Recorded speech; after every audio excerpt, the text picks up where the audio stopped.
All right. UFC Perth is in the bag. We've got UFC 320 to move forward and look forward to. I've got a lot of tape to watch on a lot of fights. I've really watched Ozzy Diaz tape. I want to see if this guy has any sort of a chance at all against Ateba. Most likely not, but we're going to go ahead and check it out. Ateba most likely is just going to brutally KO him. Like, come on now. Come on now. You got one win over Jordan Santos, who we're gonna watch. We're gonna see what that was looking like. But yeah, most likely Ozzy Diaz is just a sacrificial lamb to get fucking slaughtered by Ateba. And yeah, we're gonna go through the whole card here for UFC 320. But yeah, what's up, boys? Go ahead and let me know how you did for UFC Perth. Your boy finally hit a goddamn parlay, so I'm happy about that. But yeah, my dude, UFC 320 is looking like a fucking banger, eh? Let's see.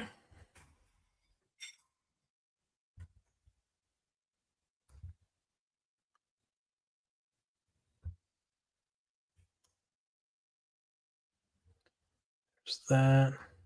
I guess I can just start from the bottom and just start working my way up. We've got. Let me go ahead and share the screen. So what's up, useless? What's up, my dude? How you doing, bro?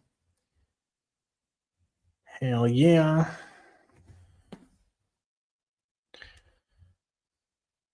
But yeah, man, you guys see Vanderlei Silva get knocked the hell out? He was landing hella like illegal headbutts. He was throwing a knee in a boxing match. What's up, Braden? What's up, my dude? But yeah, Vanderlei Silva got fucking brutally knocked unconscious by that guy's son, Brendan Ironside. What's up, Brendo? What's crack-a-lackin'? Won 1K today on NFL? Hell yeah. Fuck yeah, who even played? I don't even know. Like, like the UFC is the only thing that I follow for the most part. Hell yeah.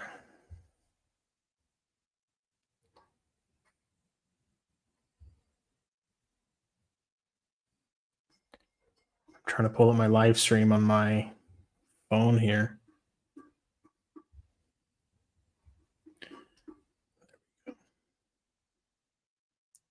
You've got to teach me how to do those AI images. That's funny. I got you, Tron City. Yeah, bro. You just Google Gemini is the way that I do it.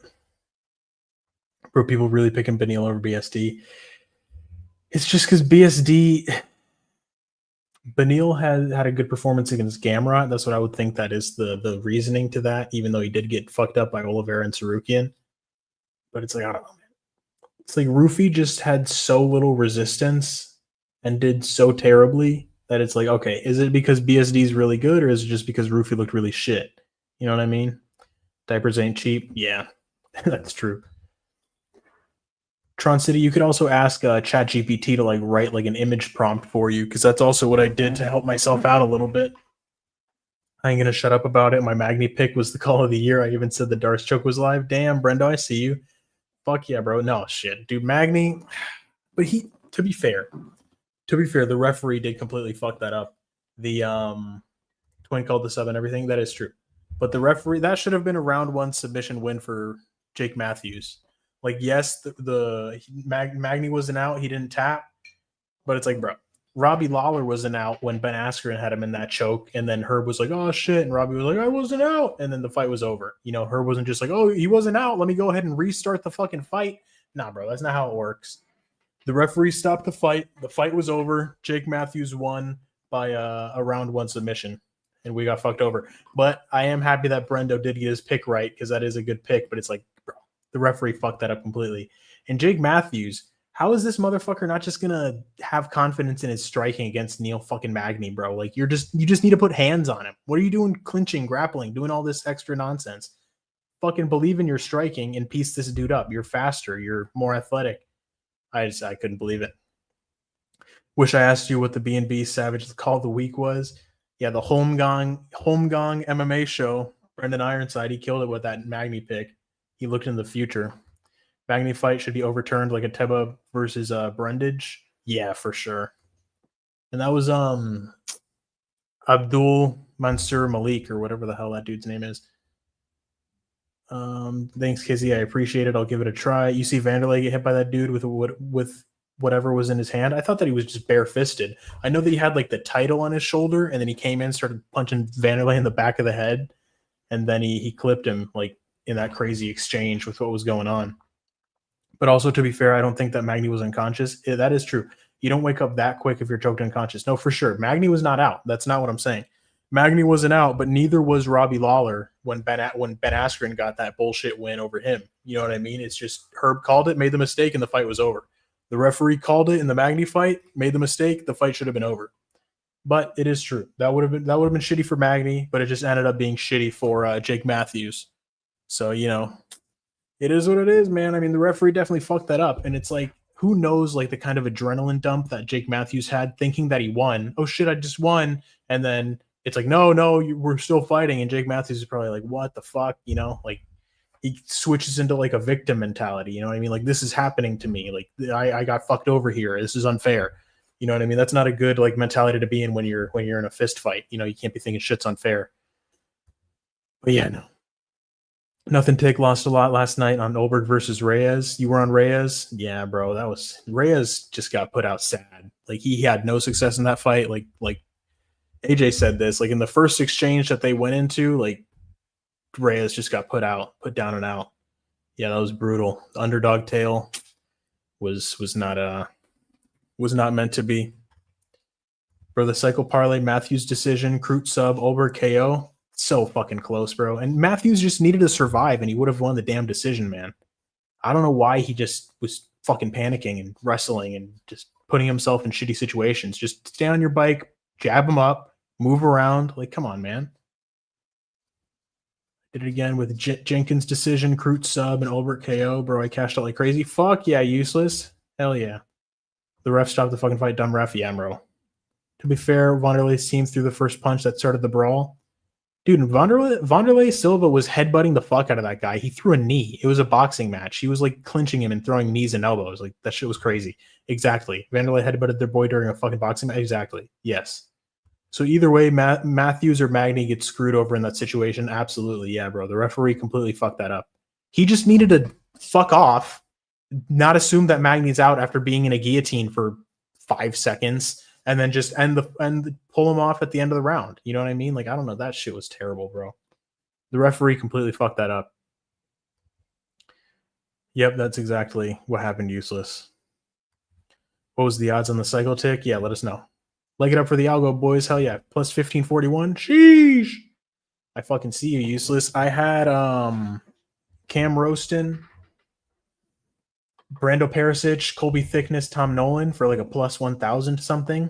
It had Louis Sutherland on there for like plus 2,100, but obviously it dropped off and cut the odds in half because he was a minus 100. But yeah, it was like plus 1,000 something. I put $5 on it, 160. Looking up. If I look at the back of the head hit, he had something in his hand. I think it was still in his hand when he hit him in front. Huh. That is interesting, Tron City. I from what I saw, I swear he was just barehanded. It was just straight fist, but maybe you might be right. Because I know he had like the title over his shoulder, and then he was punching with his right hand. Cycle parlays have life? Yeah, they do, because they're only 3 legs. Vanderlei got to know when it pops off after a fight. You got to get those boxing gloves off immediately. Yeah, that shit was crazy. Jesus, I wish I tailed that 50 on that. Hell yeah, Braden. We need more intelligent refs. Actually check if a fighter is awake or not in a choke instead of calling it. Yeah. KZ, congrats on being on UFC Prediction Tracker. Let's fucking go. Yeah, your boy went 10-12. Damn, Bedoya. Dude, Bedoya was close to getting that TKO in round 3, man. Malarkey was looking tired. He was looking all beaten up. Bedoya just didn't have the skills to get him out of there in round 3, or the cardio or the power. He just wasn't able to do it. But it was close, man. It was close. My Bedoya pick wasn't terrible. How did you get on the prediction tracker? But you got to go ahead and you can send them in via email. I'm gonna send you guys the email right here in chat right now because it's in his like channel description. And this was way before like I started posting the shorts. I only had like a 200 subs or something like that. It was just when I was first starting. I was like, fuck it, I want to put myself on the predictions tracker to go ahead and, I guess if I do good, get some traction on the channel, yada, yada, yada. Let me go ahead and send you his email. And he's cool, man. He's like some dude in the Netherlands. He's more than happy to throw people on the list, even if you're a small channel, which is nice of him. Let's see.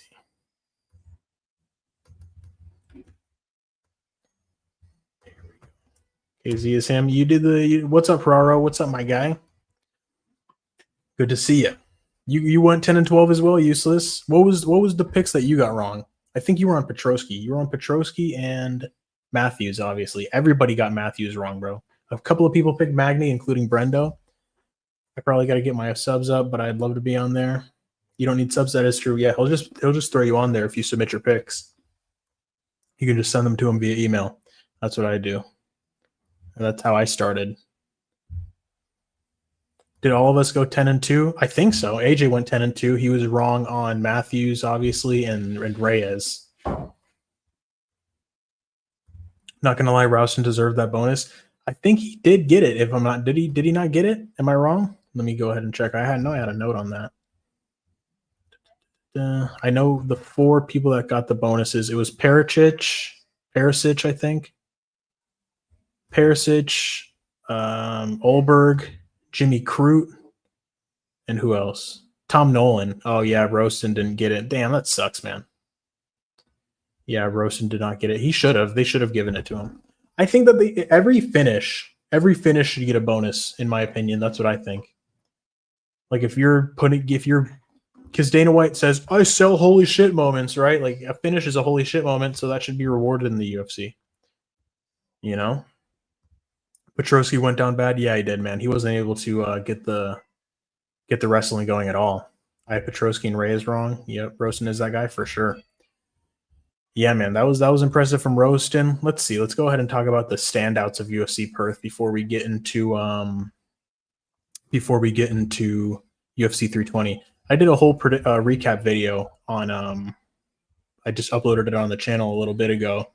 I went hard on Jake Matthews, bro. I went crazy.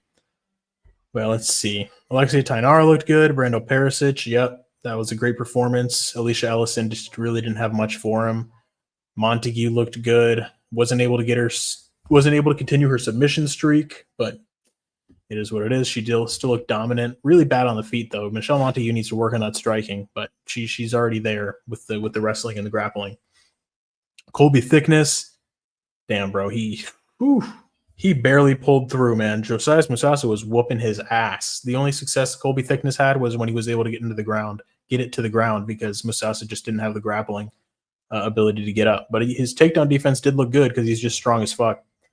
Malarkey didn't look impressive. Cam Roaston, great performance. Just pieced Petrosky up. Wouldn't let him get into range. And then he just punished him with he got him out of there quick. 2 minutes and 41 seconds into round 1. So Roaston, just like the first couple of shots he landed, just had Petrosky in trouble. That was good stuff. Navajo Sterling, man, Navajo Sterling is just always just like, he leaves something to be desired, man. Navajo Sterling, like you expect this guy to go out there and just sleep people because he looks like he's built like a fucking brick shit house. Looks like White Adesanya. He's coming out of City Kickboxing, but he's just, I don't know, man.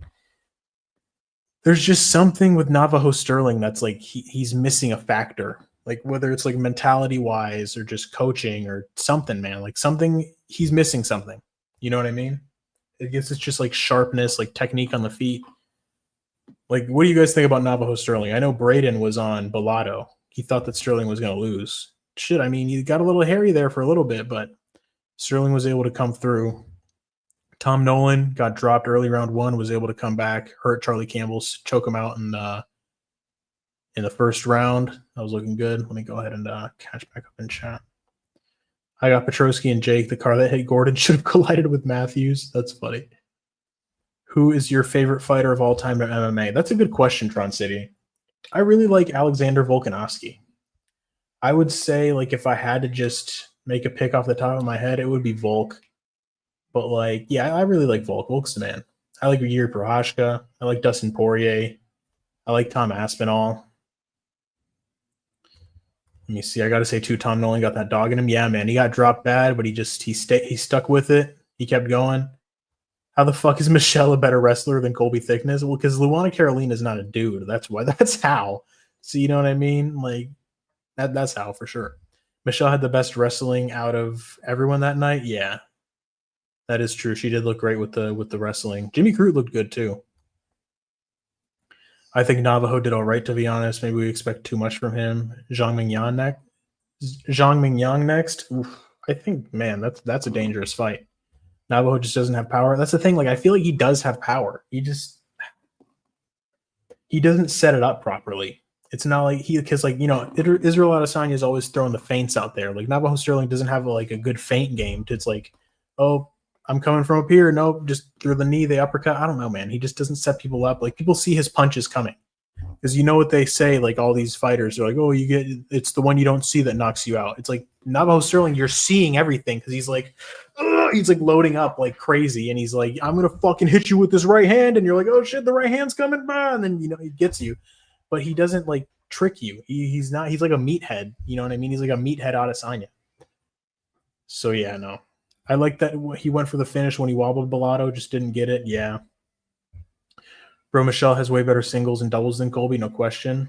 Shit, I mean, you're the wrestler, useless, so you would know. Yeah, I mean, Michelle Montague looked great with the grappling. It's just like on the feet, man. She looked so bad. I got Nolan at a plus 152 after he got dropped. Nice. He was like a plus 200 at one point, I think. Yeah, because he looked like he was in danger, man. I was fucking scared for Nolan. I was like, my parlay, no.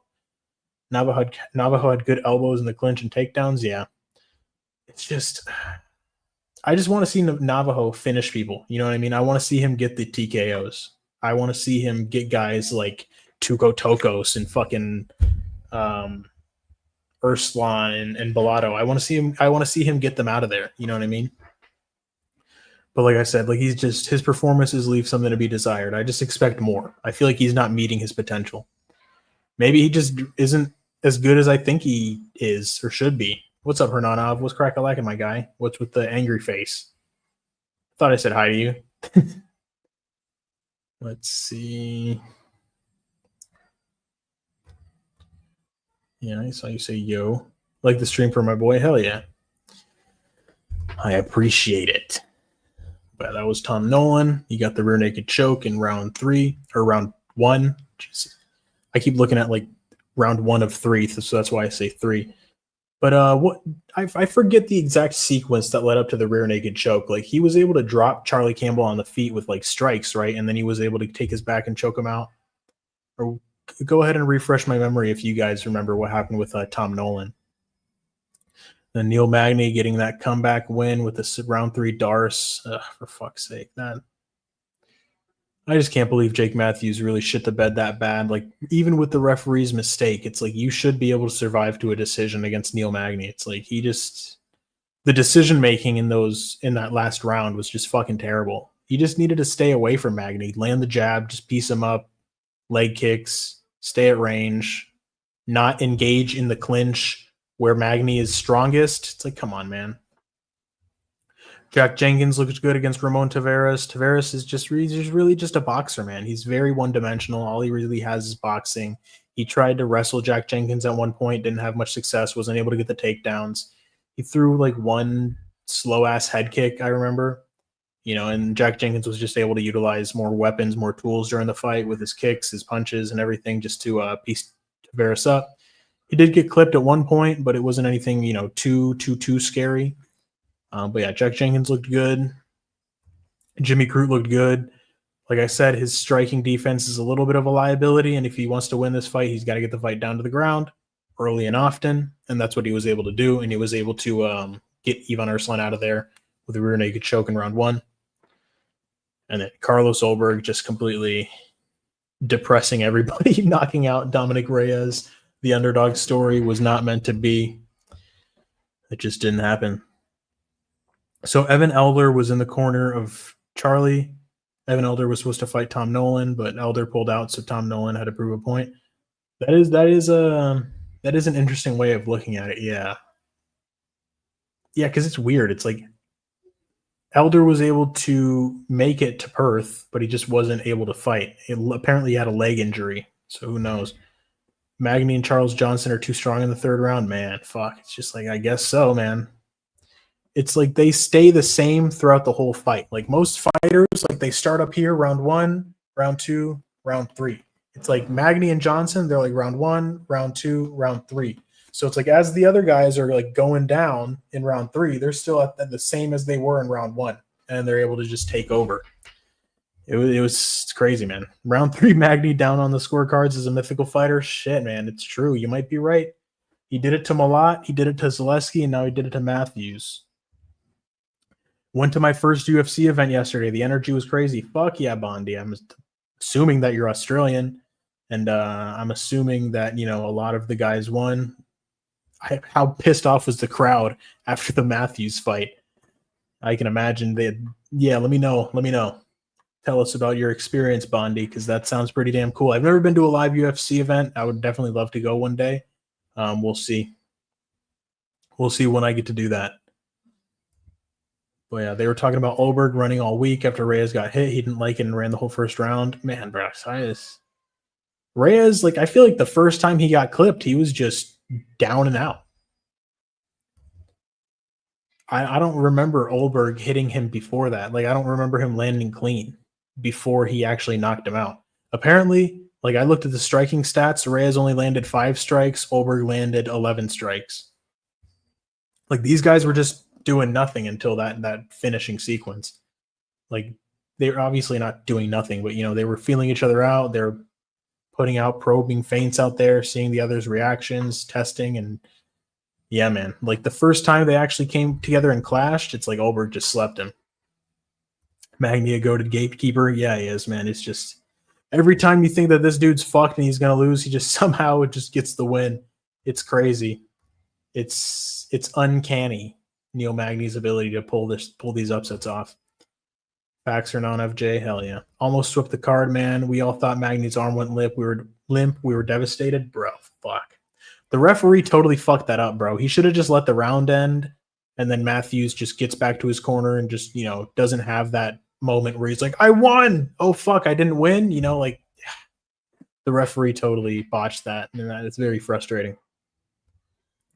I swear, LOL. Ulberg connected early and Reyes got mad shook. I got to rewatch it. I do have to rewatch it. Matthews is a fraud, bro. Matthews just needed to make it to a decision and he would have won. It's like he was like, I need to get a submission. Like he wanted to force the submission so bad, especially in round 3. It's like, bro, just fucking chill out, make it to the cards and get your win. The way Dom entered in, bro, really? Yeah, he overextended real bad and he just got fucking clipped. Matthews is more of a fraud than Roofy. I don't know. That's an interesting take, Useless. I got to think about that a little bit. I threw this match out there in my matchmaking video, but hear me out. The battle of the chinniest fighters in the division, Dominic Reyes versus Johnny Walker next. Holy fucking shit. Bro, that is that's a great idea, Brendo, but that's fucked up. So it's going to be the first double knockout in the UFC. Matthews a vet. That's how I feel. It's like I feel like we've seen Matthews get beaten before. You know what I mean? It's like that was Roofy's first time losing in the UFC, and he had 0 success in that fight. I don't know, man. It's like Matthews at least had some success, and he kind of got fucked over by the referee. Roofy just got ran over, steamrolled, and just wrestle fucked like a victim. I don't know, man. He was just like out there looking like he didn't even expect a BSD to wrestle him. But that's fucked up. Yeah, bro. It's kind of fucked up. But it's like it is good matchmaking. But we're gonna see these guys knock each other out. Like the first double knockout in the UFC. But both guys are powerful. I feel like Johnny Walker is faster than Dominic Reyes, but Dominic Reyes is cleaner with like the counters. Johnny Walker's pretty damn sloppy. I don't know. That's interesting. That's an interesting fight. I don't know who I would pick there. It's obviously just like the battle of who lands first. I would probably lean Dominic Reyes just because I feel like his countering and like technical ability is better. But yeah, if Johnny lands on him, he's probably not going to be able to take that. I'm a sicko, but a brutal KO is guaranteed in that fight. Yeah, exactly. I saw people saying they want Jamal Hill versus Reyes next, but Walker is the fight. I feel like Jamal Hill probably knocks Reyes out, dude. I don't know. Yeah, maybe. I mean, Reyes might catch him, but Jamal Hill isn't like super chinny. He just gets, Jamal doesn't really like. He got put out by Pereira, but that's Pereira. You know what I mean? He was taking big shots against Ear. He was getting dropped and coming back. I don't know. Ju versus Santos is the hardest fight to pick on UFC 320. Yeah, I was looking at that one. I was having a bit of a, I don't know, like Willie Cat, which is a stupid ass nickname, but Santos did look really good against in his last fight against, what was that dude's name? Jung Young Lee. His boxing was looking really clean. Like his technique with like the defense, the head movement, everything was looking good in that fight. And Ju Sang Yu, I mean, he KO'd like one of the worst fighters in the UFC, Jekasargi. You know what I mean? He leaned back. Jekasargi was running forward. He just caught him with a nice bull counter. It's like, yeah, the KO was nice. It was a good highlight, but it's like, who was it over? You know what I mean? It was a counter left hook 28 seconds into the fight.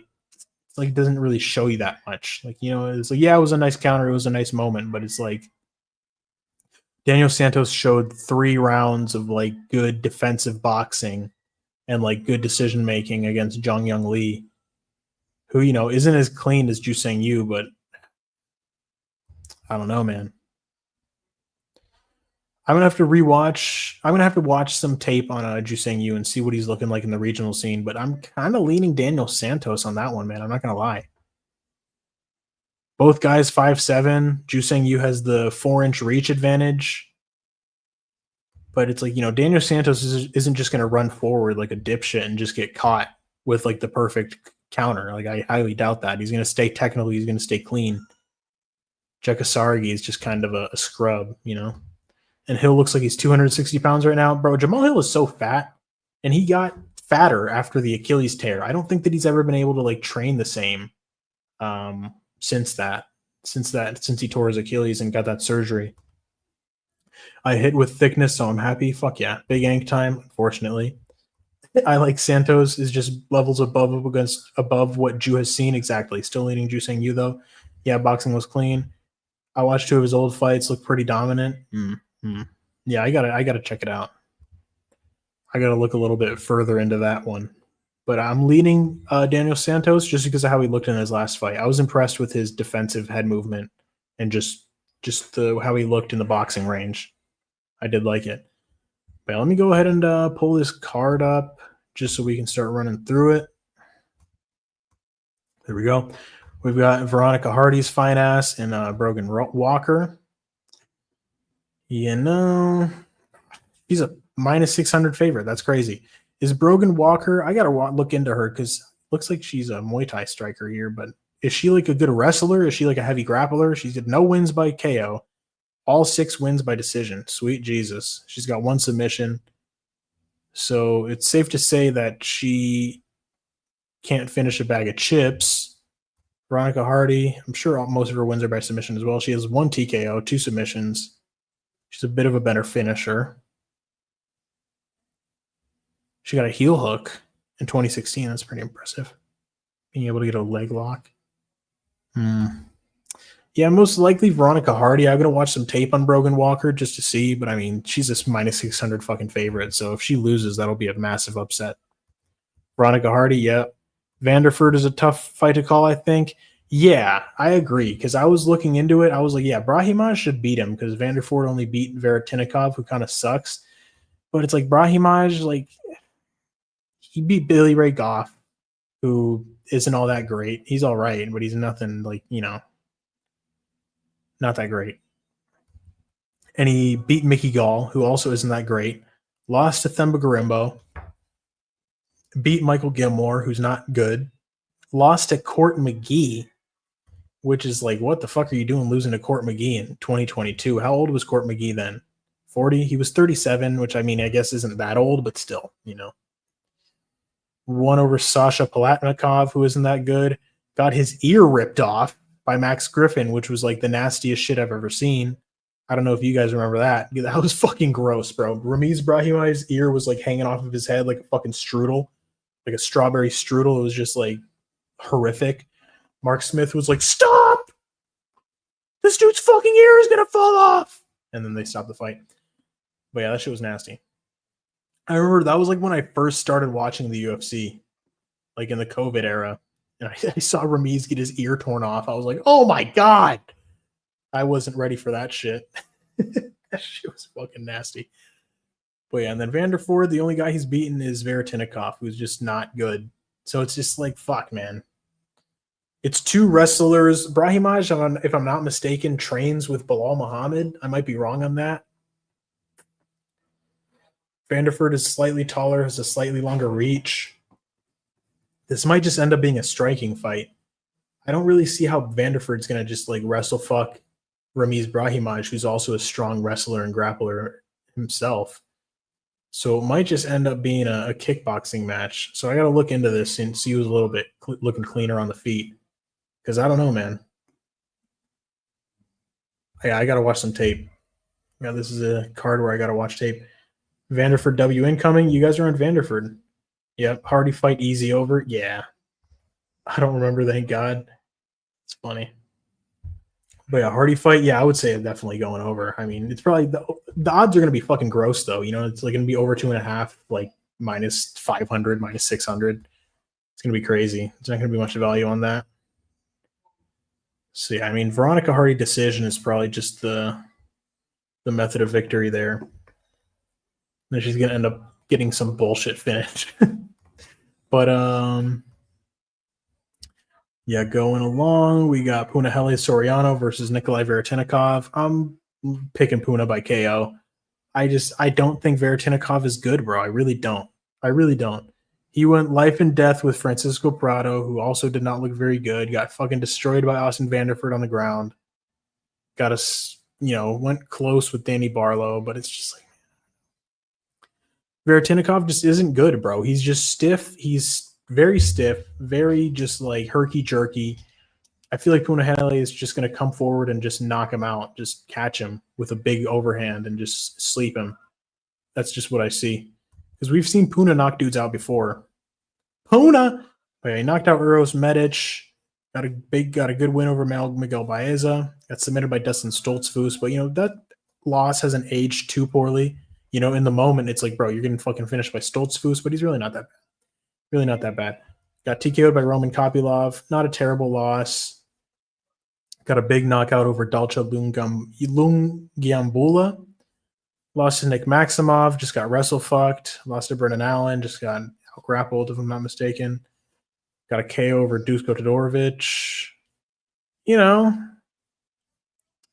Puna's not bad, man. He's UFC level. He's like a journeyman type, but I think Veretinikov is not even a journeyman. He's just a scrub. I'm not gonna lie. I don't rate him highly at all.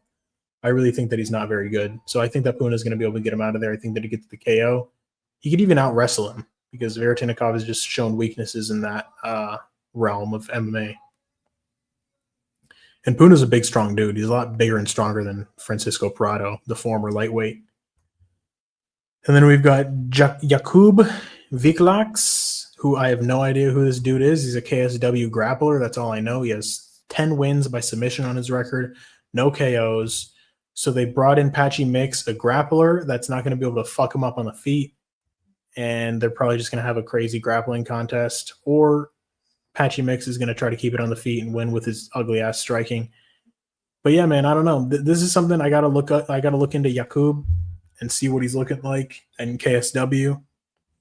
But the last time I picked a Polish guy from KSW, that was Robert Rukala, and he lost to William Gomez. So I don't know. Not really looking forward to doing that again. Most likely going to be leaning Patchy Mix, but I gotta look into this Jakub guy because I don't know what he looks like in these fights at all. Other than he has 10 submissions, Macy Chasson versus Yana Santos. Macy Chasson is definitely going to win this fight. I definitely feel like she's a lock, bro. I don't see how Yana Santos wins this fight at all. She's not going to outstrike her. She's not going to out wrestle and out gravel her. She's just going to get beaten up. So honestly, I feel like Macy Chasson by finish is very live. I just feel like she's way too big for Yana. She's just, she's not bad. We've seen her getting better. And, she's big as fuck. She's damn near 6 feet tall. She's 5'11".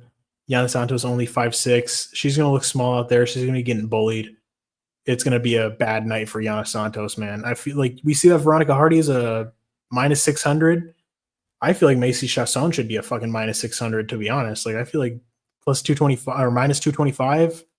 That's a pretty good price tag. I feel like that's going to be going up as the week goes on. I think that she's going to grow in a favorite status. That Mix fight hard to call, but I'd fade him, to be honest. Yeah, I feel like I'm just not going to touch this fight because, Patchy Mix just showed that he's not, I don't know, man. He's not reliable. Good value on Chasson? Yeah, bro. That's exactly what I'm thinking. Scale of 1 to 10, how degen territory am I for leaning Poetan right now? If Useless was here, he'd be fucking losing his mind. But, I don't know, man. I mean, I want Pereira to win, obviously, because I just think Ankalaev is boring as fuck. Just personality wise, like his fight style isn't terrible, but it's just like, bro, he has the personality of like a piece of fucking cardboard. You know what I mean? It's just, I don't know. I'm not an Ankalaev fan. He is a great fighter, but I'm not a fan of him. Yeah, I hope Pereira wins, but who knows, man? Magomed really just outclassed him in every aspect of the fight. Like Pereira wasn't really able to get his striking going. Who knows if that was because Pereira was distracted with all the other bullshit that he had going on, or if Magomed Ankalaev is just better than him. We'll see, man. I don't know. I don't know. We'll see. We'll see when we get there. Let me just think about that a little bit longer, Brendo. Patchy probably wins, but I'm done betting on fighters I don't trust. Yeah, exactly. Good value on Chasson. Yep. I'm a certified big Ank hater, to be honest. Yep, me too. I think Poetan hurt his hand or something in the first fight. He should let the hands go more here. I don't know. Did you see that somewhere that he hurt his hands, or did he just assuming because he wasn't really letting his hands go? Daniel Santos versus Drew Sang Yu. Yeah, I already told you guys that I'm kind of leaning towards Santos here. I just felt like Drew Sang Yu got a nice highlight reel KO, but that was over someone who's not very good in Jekasaragi. And then we saw good 3 rounds of work from Daniel Santos in his last fight where he looked good, he looked clean, he looked sharp. And yeah, I got to look into that a little bit more, but my first initial lean is going to be Daniel Santos. We got Farid Basharat versus Chris Gutierrez. Chris Gutierrez is a big underdog. Farid Basharat, they're liking him here. Got a lot of wins by submission, decision. He's got some solid wins on his record here, like over guys like Damon Blackshear. Kind of forgetting who Clejason Rodriguez is. He lost to CJ Vergara. Get the fuck out of my face, bro. You lose to CJ Vergara, your ass. Taylor Lapalus, that's a good win. He's very similar to William Gomez, where he just kind of stays on the outside and boxes from range. And they cut him after a win. He was 3-1 in the UFC, and they cut him because he was just boring as fuck and ran away the entire time. But yeah, that's a good win though. Victor Hugo, I gotta watch this back because I don't really remember who Victor Hugo is. Yeah, not ringing a bell.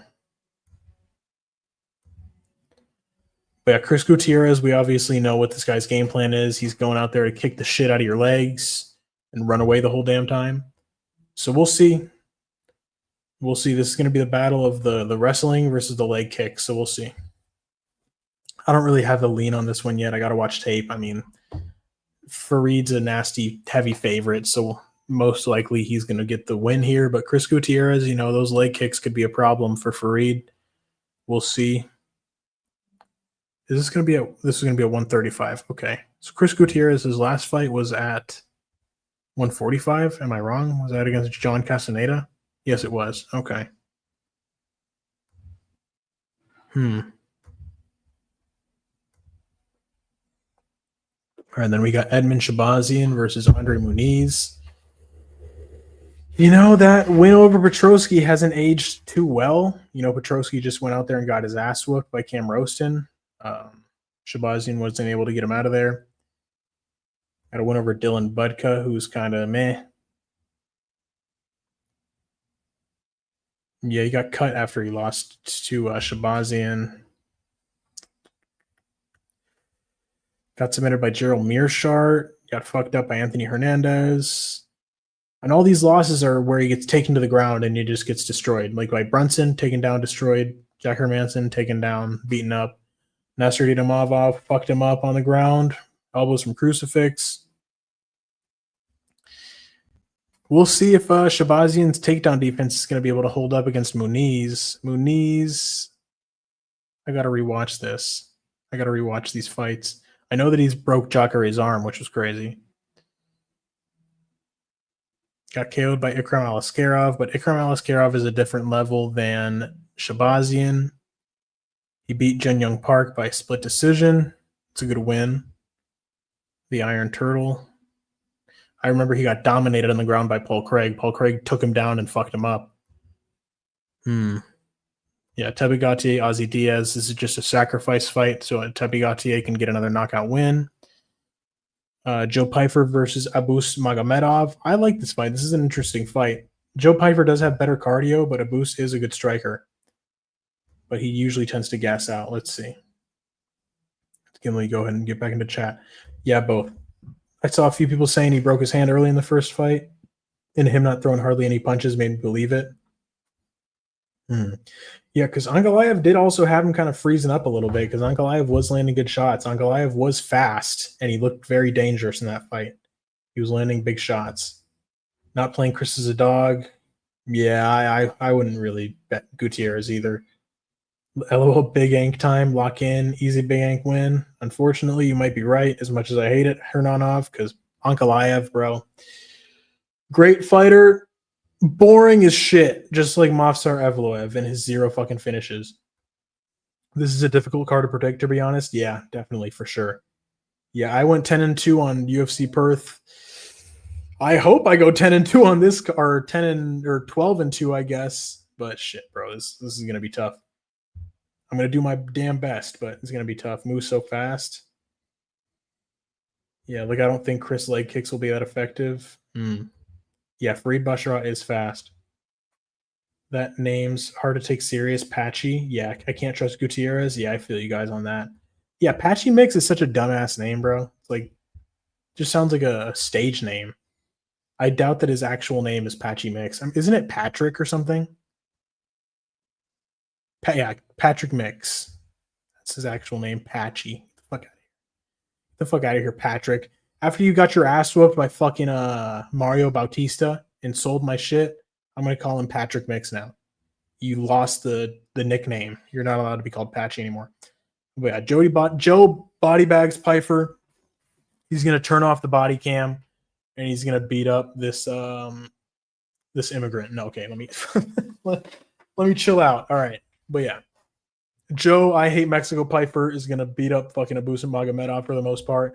Abus probably might win round 1. I could see that happening, but I think that he slows down as the rounds go on. You know, rounds 2 and 3, I feel like Pyfer is going to take over.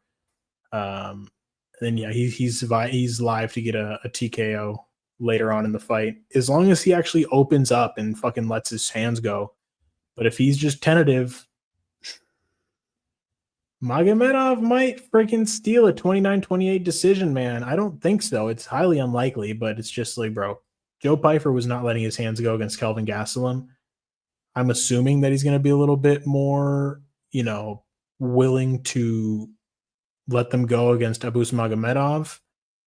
But who knows? We'll see. He's going to be pressuring him. It's just he has to actually be throwing strikes as well.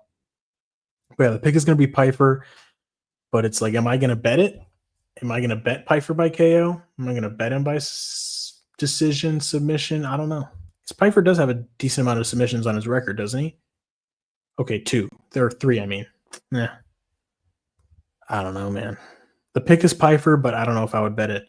Yusuf Zalal versus Josh Emmett. So this is going to be Josh Emmett chasing Yusuf Zalal around the cage for 3 rounds.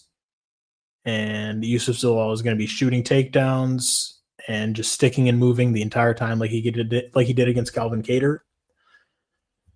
Josh Emmett's 40, turning 41 towards the end of the year. Yeah, most likely Yusuf Zalal by decision. And then Josh Emmett KO is just worth a sprinkle, but I don't think so. I doubt it. Damn, you want Emmett? Nah. Oh, Brendo is. Okay. Also, I am an Abuz Magomedov hater. The dude should not be ranked. Early lean Josh Emmett, to be honest. Shit, man. It'd be cool. I just don't see it. Tron City. Damn, you want Emmett? You think he gets the KO? It's an early lean. I'll think more on it, but I think Emmett is still decent despite his age. Yeah, Emmett's fucking dangerous as shit, for sure. Zalal decision, yeah, that's what I'm thinking Hernanov. He still has nuclear power in his hands, exactly. But that's the thing, like Zalal is not going to let him land that nuclear power. He's going to be on his bike. He's going to be fucking just like running away like his life depends on it, because low key it does. But I see a very similar performance as to what he did with Calvin Cater. He's going to be shooting for takedowns. Who knows if he actually gets them, because Emmett's a fucking powerhouse. This might just be 3 rounds on the feet of Yusuf Zalal just running away, just fucking running his ass off, and just landing at the jab, getting out of range. Let's see, Piper KO, but if Piper waits too much, it gets hairy. Exactly. Like he needs to actually go for it. Accurate prediction, yeah, Loki it does. I forget what I said Loki it does about Brendan. Jesus Christ. Let's see. But yeah, Josh Emmett KO is what we're hoping for. Most likely we're going to get a Yusuf Zalal decision. So, yeah, I mean, shit, man. Josh Emmett got submitted by Yair Rodriguez. Granted, that is after he got rocked on the feet and he ended up getting triangled. But Yusuf Zalal, great submissions. Yeah, that he did end up getting triangled. That's just what I wanted to verify. But yeah, Yusuf Zalal, great submissions, good footwork. I think that he's going to try to be getting him down to the ground just so he can work to attack some submissions, but it's just going to be hard to get in on Josh Emmett because he's just a fucking brick of muscle. Then we got Yuri Prohashka versus Khalil Roundtree. These 3 fights at the top of the card are fucking absolute bangers. I love these fights. Bro, fuck. These fights are sick. I'm going to be probably picking Yuri. I just feel like he's going to be able to close the distance on Khalil. He's going to be able to... I mean, Khalil's counter-striking, man. It's just fucking... It's dangerous. Both guys are dangerous. Both guys can clip each other. Khalil was looking good because he was able to, stay out of range of Jamal Hill and kind of just keep him on the back foot for the most part and just land his leg kicks. Yuri's not going to give him that same luxury of just staying at range and just, being able to pick him apart. Yuri's going to be coming forward. He's a lot faster than Jamal Hill, especially this version of Jamal Hill that we're seeing recently. But Yuri Prochazka is a lot faster, a lot more explosive, a lot more dangerous, can close the range better head movement. Those leg kicks are going to be a problem, though, because I see Yuri probably just kind of letting his leg get chopped apart like he did against Alexander Rakic. And I don't know, man. It's going to be a good one. We're going to see what happens here. But my early lean is going to be Yuri.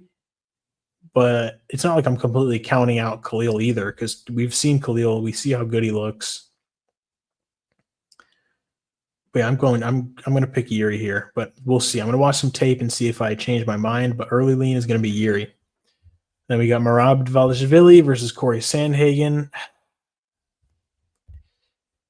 Let's see. You were like, he'll be running from the Emmett Power like his life depends on it, because it does. Yeah, exactly, for sure.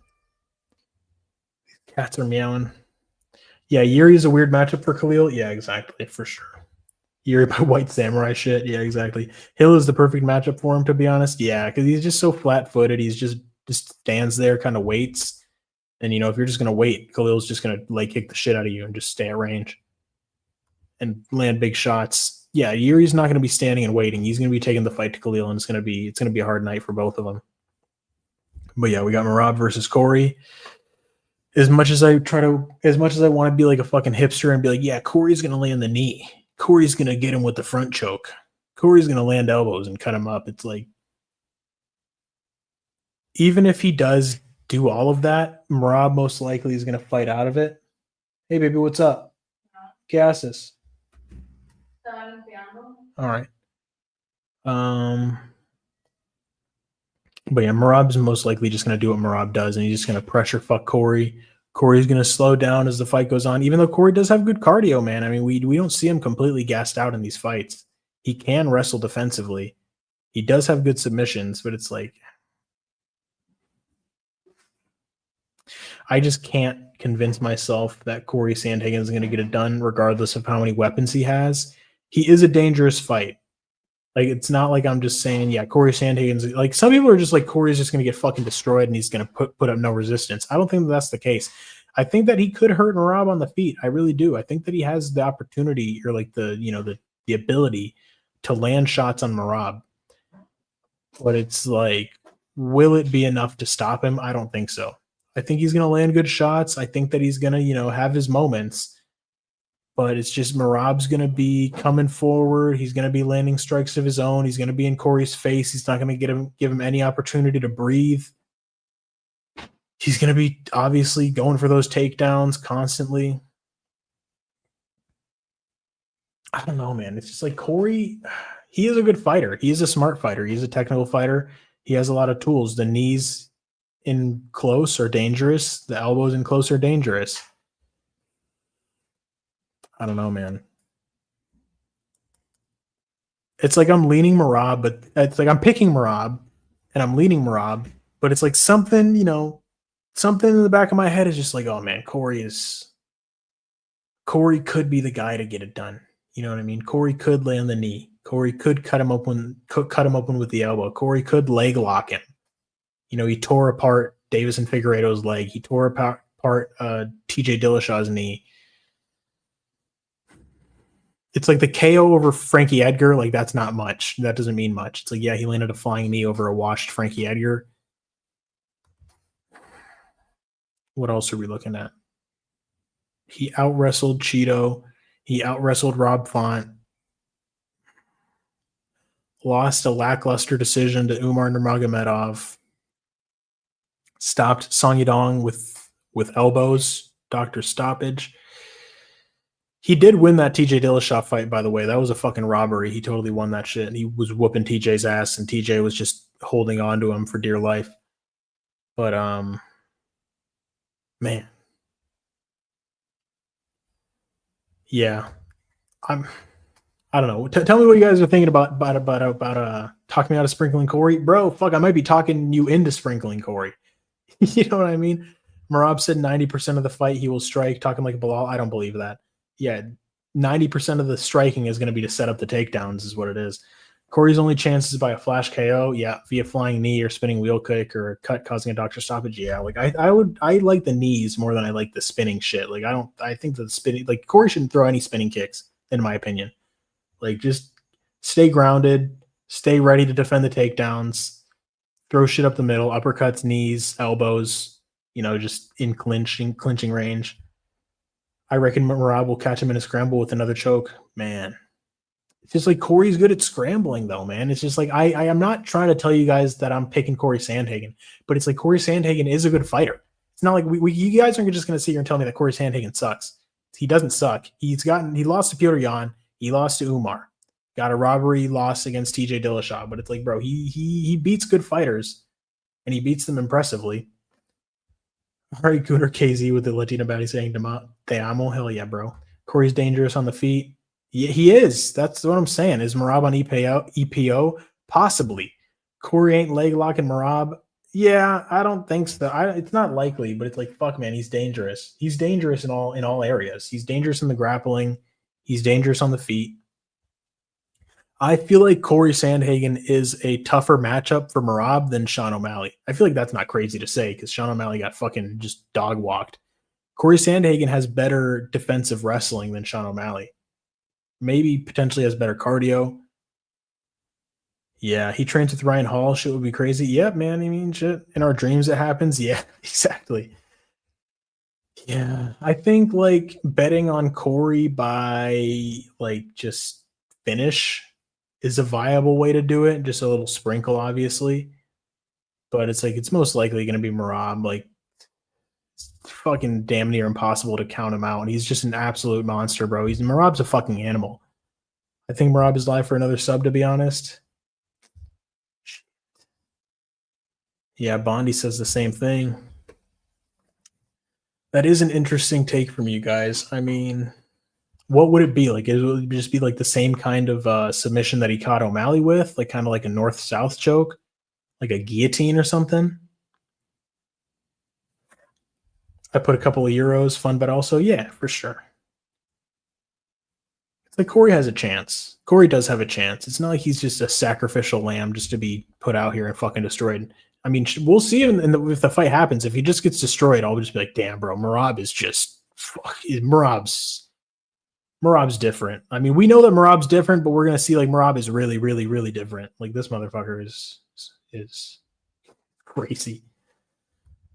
If Corey is very good, I think his IQ will make for an entertaining fight, which is always good for a Merab fight. Yeah, for sure. Merab is best buzz with Aljo, and Aljo choked Corey out. Yeah, Merab knows the way. Yeah. That Aljo loss, though, was kind of like a catalyst for Corey Sandhagen to be like, okay, I need to get better.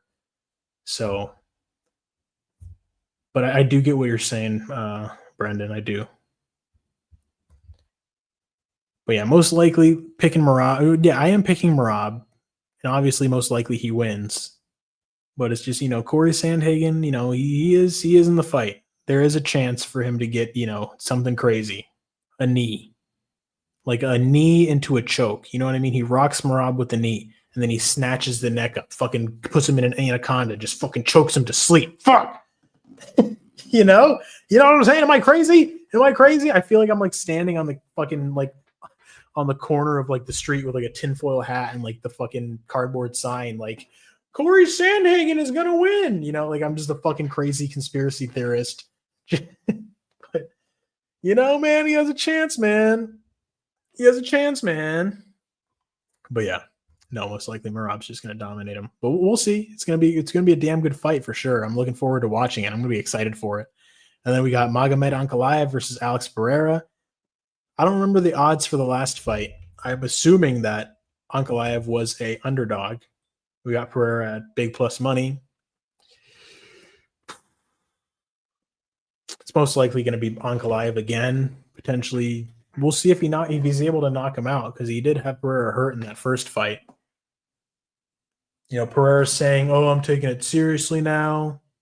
Before the first Ankalaev fight, we saw Pereira all over the world, fucking traveling, just fucking around, doing everything else besides training.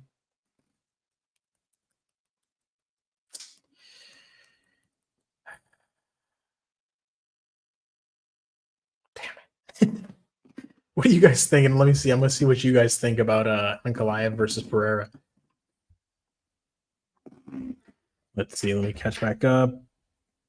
Always worried about if Merab is compromised with an injury, though. He's crazy. I mean, the good thing is that we'll know if he is. He'll fucking just post it on social media. He'll just be like, my toe is broken. But it's okay. I don't need toe to beat Corey Sandhagen. Aljo is the best bantamweight ever. Number 2 is Merab. All right. Let me see. I actually like Merab now. He's actually entertaining for a wrestler. Yeah, I like Merab too, man. I mean, the Jose Aldo fight was absolutely terrible, but I like Merab. But he can't be doing all this. Yeah, Big Ang sleeps Botan and he retires. Yeah. Didn't the bell save him in one round last time, if I remember? I think so, man. I think that when Ankalaev rocked him, like the hardest shot that he landed in the fight, it was towards the end of the round. I think so. I think that was the case. But yeah.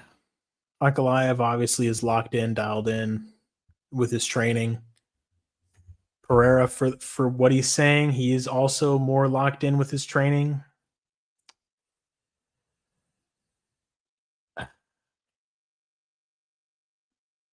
Like, I want Alex Pereira to win. I want him to win. I do. I also wanted Dominic Reyes to win. But I picked Ulberg just because I'm like, I'm not going to pick based on who I want to win. I'm picking who I think is going to actually win the fight. Just like, bro, I don't want to pick Ankalaev. I don't want to.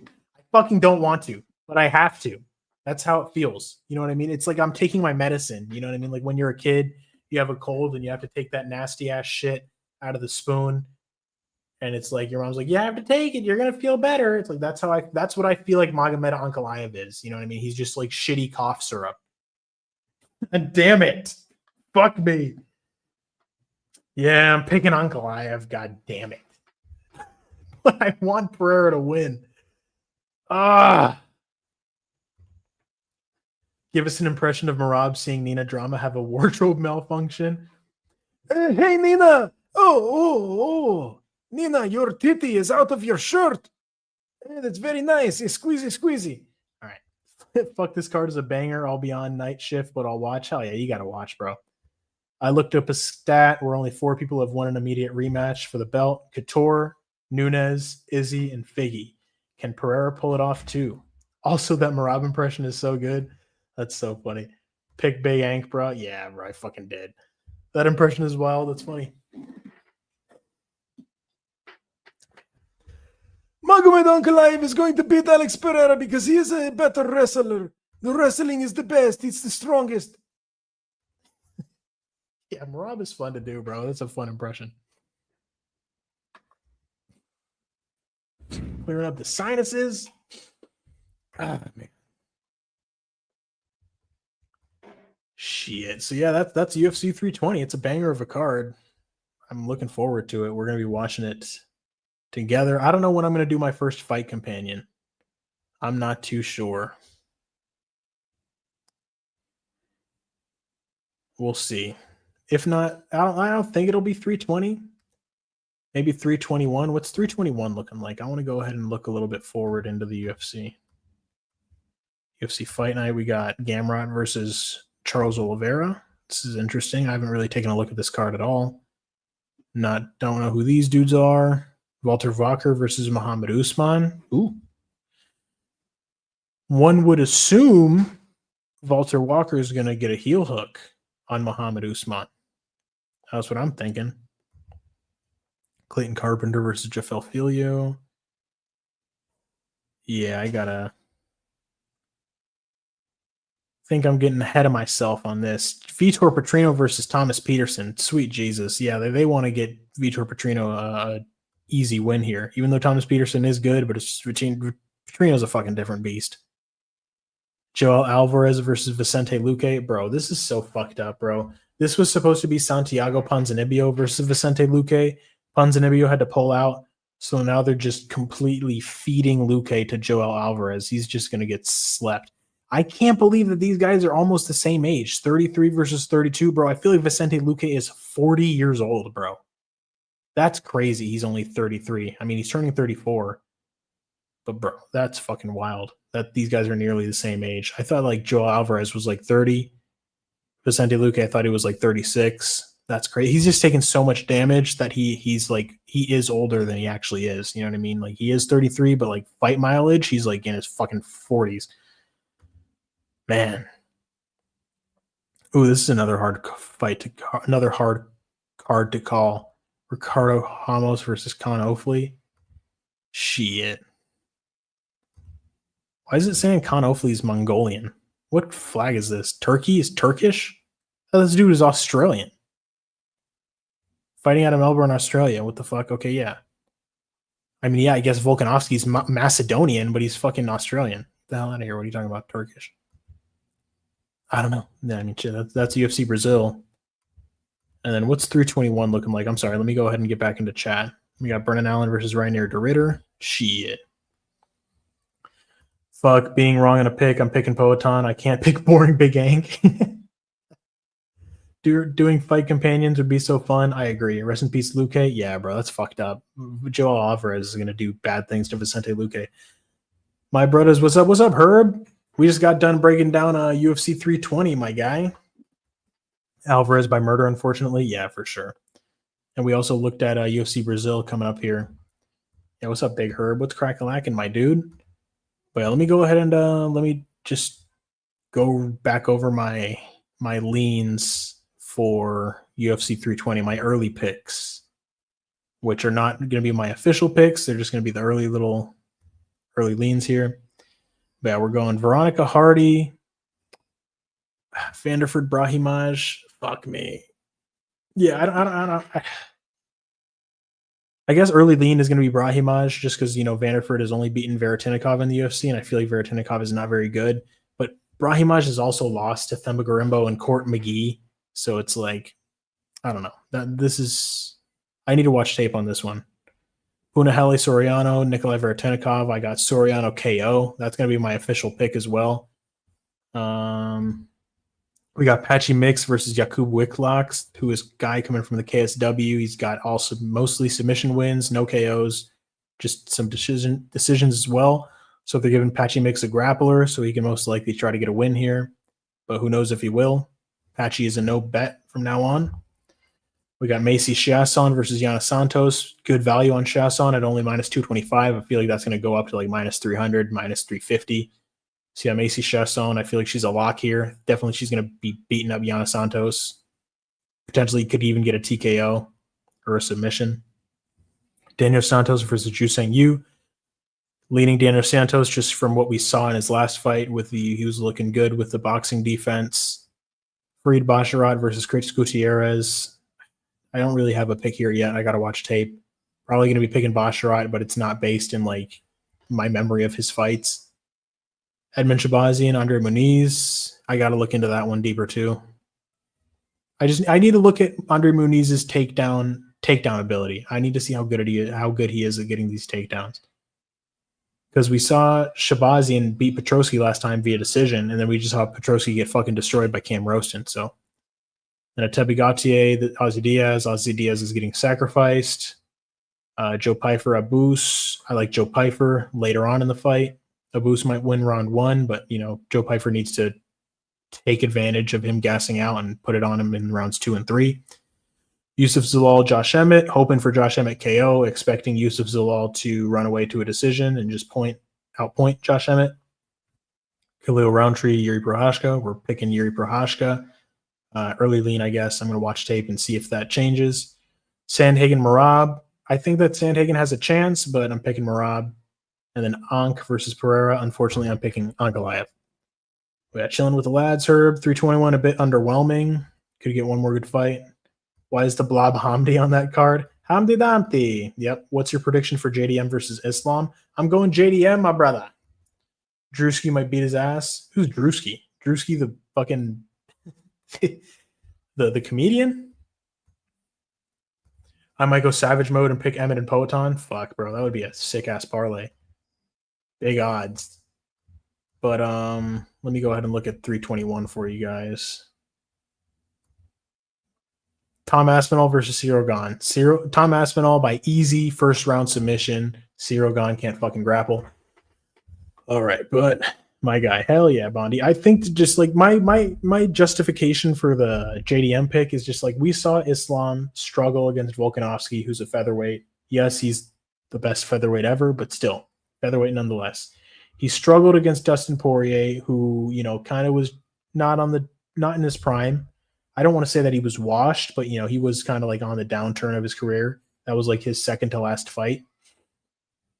And then I don't know, man. It's just like that fight was too close. And like we saw JDM look great against Bilal with the takedown defense, landing big shots. Granted, Islam is a better striker than Bilal, but it's like he is not as durable, I feel like, as Bilal. Like he's not going to be able to take the same shots that Bilal was taking. But it's like, bro, Islam at 170 without the huge weight cut to 155 might be fucking completely different. Like might be a completely different fighter, might be scary. Like he might be scary how good he looks if he is able to beat JDM. But I am picking JDM, but it's like that lack of a weight cut for Islam is an interesting factor. It is, because he's going to be 15 pounds, more hydrated, more just bigger. You have 321 Loki, a banger. I'm going to look into it. Ank easy. I'm on Ju Sang Yu. He's tough for an underdog. It's just like, yeah, I need to watch tape on Ju Sang Yu because he did look good in his last fight. He got a good highlight reel. You know what I mean? He got a good win, but like Jekasargi is not that good, man. He got KO'd in 30 seconds. He just ran forward, got caught with a nasty check left hook. But it's like, like how highly can we rate that? Daniel Santos, he showed that he has really good boxing defense in his last fight. I feel like he's going to be able to stay composed, stay clean. I mean, Ju Sang Yu is long, fast, and rangy. We'll see. Well, I'm gonna look into it. I got to see if he's got the goods outside of that Jekasargi win, because I can't just pick him based off of that. But I'm begging for a Mackenzie Dern win. Facts Herb, yeah. I mean, potentially. I gotta look. I'll look into it, Herb, and I'll let you know what I'm thinking in my picks video. 100% agree. Yeah, like if Islam wins, it's gonna be a very impressive win. I don't think that he's just gonna scrape by. I don't think so. Got a 4-inch reach advantage. He does. He does. And he probably is a bit cleaner than the last guy that Daniel Santos fought, Jung Young Lee. Yeah, Juseng Yu and Jung Young Lee. Jesus Christ, these Korean names. But yeah, he was also the smaller man in that fight, and he looked good. But we'll see. I think that Juseng Yu is a bit more like he's technically sharper than Jung Young Lee. Jung Young Lee's kind of just like, you know, he's going to go out there and swing wide, heavy hooks. Juseng Yu's a bit sharper with the striking, so we'll see. But yeah, Tom Aspinall. I got Tom Aspinall submitting Cyril Gane, who cannot grapple. Virna Jandiroba versus Mackenzie Dern. We're fucking praying and hoping that Mackenzie Dern wins so we don't have to look at fucking Virna Jandiroba's fucked up eyeball. You know, Virna Jandiroba is going to be winning the belt. She's going to be like, I'm very happy they got the win. I'm now the champion. And then we have to fucking look at that for the next however many years. Get the fuck out of here. No, thank you. But yeah, no. I mean, poor Virna, bro. She seems like a nice lady, but like, bro, that eyeball is fucking not it. And then we got Alexander Volkov versus Jailton Almeida. If Jailton Almeida cannot get this fight to the ground, he is absolutely fucked. He's going to get destroyed on the feet by Volkov. This is so fucked up, bro. It's like they robbed Volkov of the win, gave it to Gane, and now he's fighting on the undercard of Cyril Gane and Tom Aspinall. I mean, granted, like the Volkov Aspinall fight was not competitive at all. He got submitted in round 1, but it's like, bro, he beat Cyril Gane. That was a robbery. Alexander Rakic versus Azamat Murzakanov. Now, this is a fucking weird fight, bro. Alexander Rakic, one of the bigger light heavyweights, 6'4", 78-inch reach. Azamat Murzakanov, 5'10", 71.5-inch reach. I feel like Azamat Murzakanov versus Kelvin Gastelum is the fight to make, but we'll see if Murzakanov can close that distance. I mean, he usually does. Obviously, Murzakanov is the shorter guy in damn near every single one of these fights. Bredesen Ribeiro was like 6'4". Alonzo Menafield, he's not tall, but he's like a big, thick motherfucker. Dustin Jacoby got a decision win over Dustin Jacoby. That's a good win. Tafon Nchukwi, that's a meh win. Devin Clark, that's a decent win, but nothing great.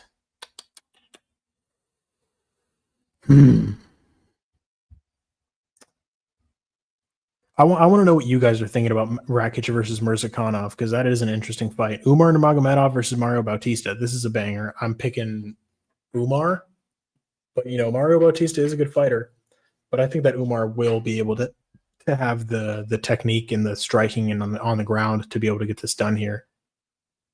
Azat Maxim, my guy, versus Mitch Raposo.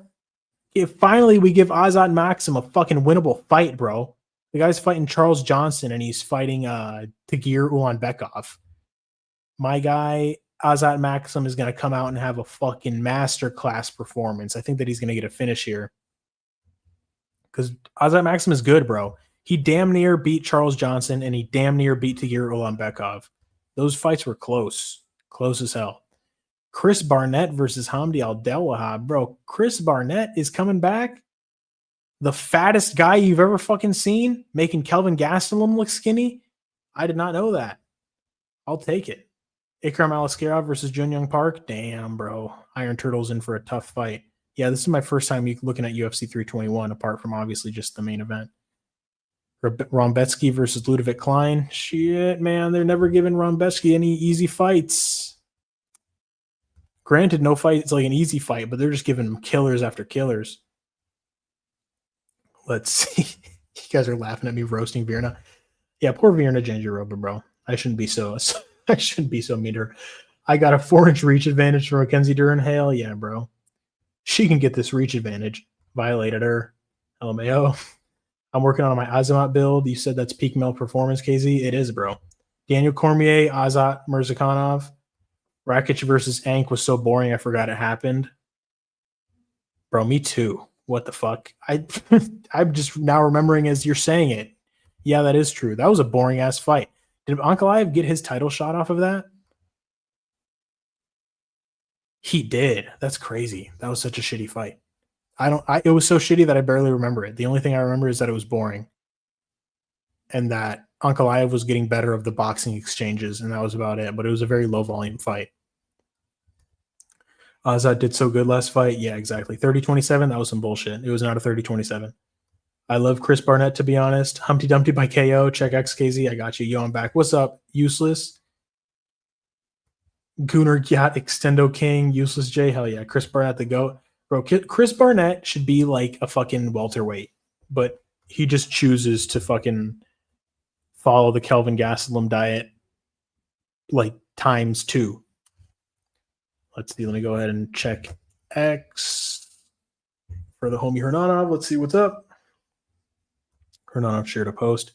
Dominic Reyes, the moment he enters the pocket against Carlos Ulberg, just gets knocked out. Yeah.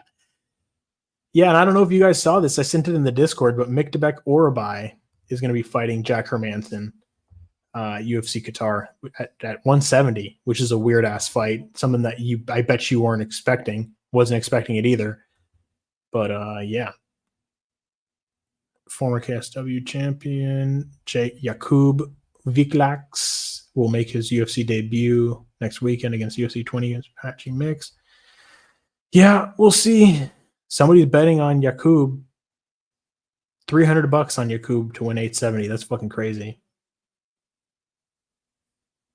This is Khalil beating people up.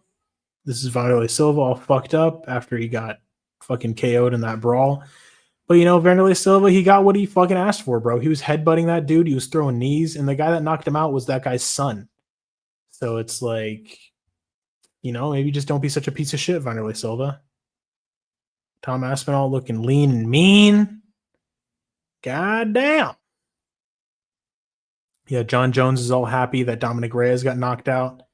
So it's like, yeah, John Jones, the guy that you lost to, fucking gets knocked out by everybody else. So that just makes John Jones look bad. But yeah, Casual Degenerate, what's up? John was goated then. Fuck John Jones.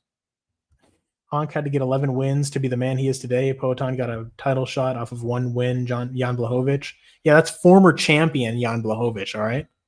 And Magomed Ankalaev could have been the champion if he would have beaten Jan. That was for the vacant title, but he got a draw. Because, you know, he just let himself get his leg kicked off, and then he just hugged him to a decision. It was a boring-ass fight, and that was Ankalaev's fault. Because Ankalaev is fucking boring. John was goated then. Yeah. You peep the newest match, Useless. Oh, that's Brendo's Wrestling. What's up, Casual Degenerate? Oral by W. Damn, I never seen this matchup. Yeah, that's a weird ass fight, bro. Him versus Hermanson at 170. Hermanson's moving down to 170. Let's go, Casual Degenerate. Yeah, fuck yeah. Not yet Brendo, but we'll definitely Casual. I thought Jack was dead. Yeah, bro. Jack Hermanson. That was fucked up from RoboCop, bro. It's like he's clearly just like unconscious. RoboCop's like, let me just fucking give him one more. It's like, come on, man. What are you, fucking Francis Ngannou? He's already dead. All right. I don't know how Orobai ever made it to 155. Yeah. I'm pretty sure he missed weight his last fight out. It was like a catch weight. He made that small ass Azerbaijani dude move up in weight, which was pretty fucked up. And then he got that win. Broken nose about halfway in when I get punched in the face, Useless. Damn, you got your nose broken, Brendo? That's fucked up. Let's go, bro. Poatan was ducking Ank ever since he had the belt. I hate Poatan. Who's with me? Poatan is a fraud. Big Ank time. Yeah, bro. Fucking Brendo is not with you. Brendo hates Ankalaev just like I do. You guys want to see a picture of Ankalaev's personality? Let me show you.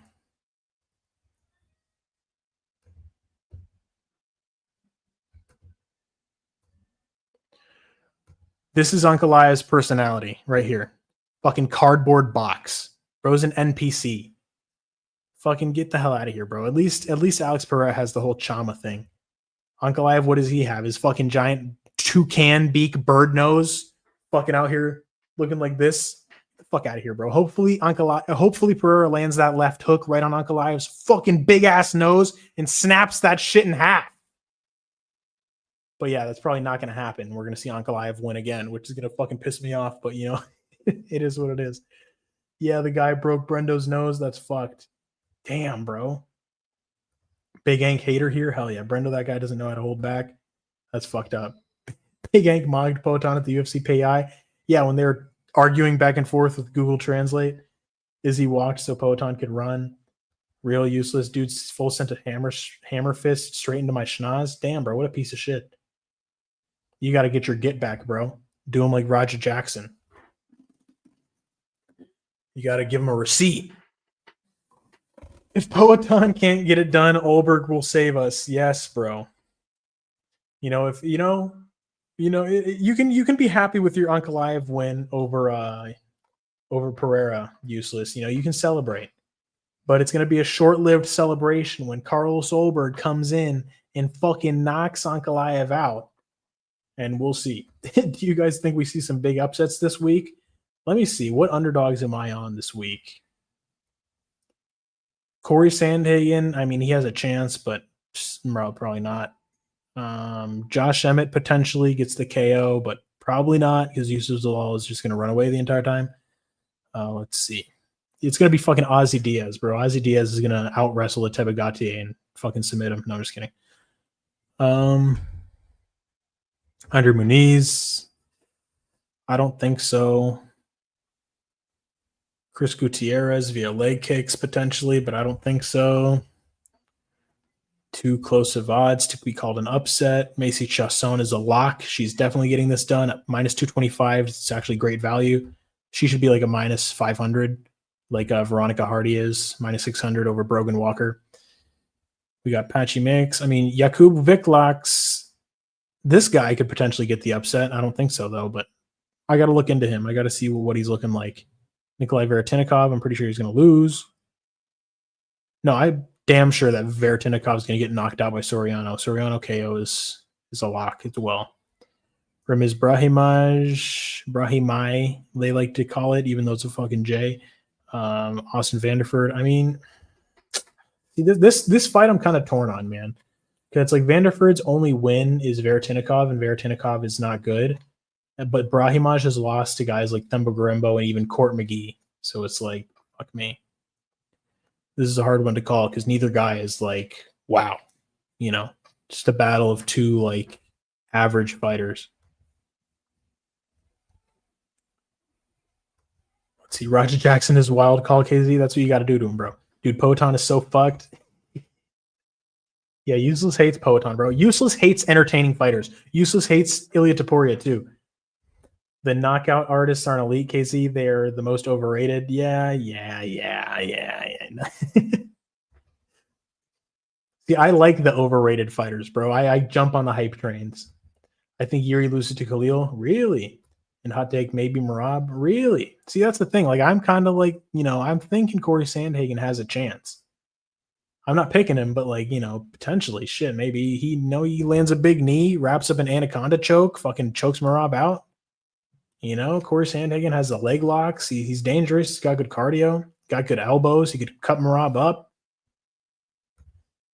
Hell no, Macy sucks. She should be a minus 150. Bro, it's like you act like Yana Santos is good. Like Yana Santos is not good either. Like Macy Chasson, like she's not that bad. She got a win over Caitlin Vieira. Okay, she lost to Caitlin Vieira. Thought that was a win. I could have sworn she won over Caitlin Vieira, but that was like a close fight. Am I wrong? I mean, bro, I'm not going to remember these fucking bantamweight ladies fights. I'm sorry. My brain just kind of filters those out. I just remember the important stuff. She got a TKO over Mayra Bueno Silva. Subpanic Kianzad. She was beating up Irena Aldana before she got fucking like axe kicked from the ground into her body. She got a win over Norma Dumont. That's a good win, even though it is a split decision. She got submitted by Raquel Pennington. This. And that, damn, she missed featherweight.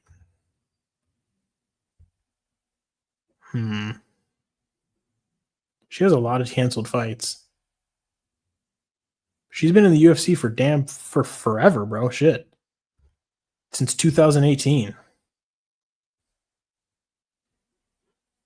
Yeah, man. Yana Santos is just like, who's she beating?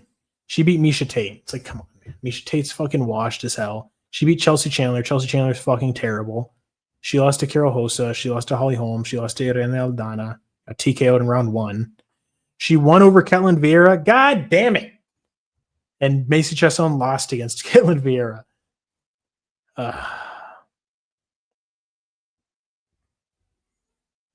She got TKO'd by Aspen Ladd.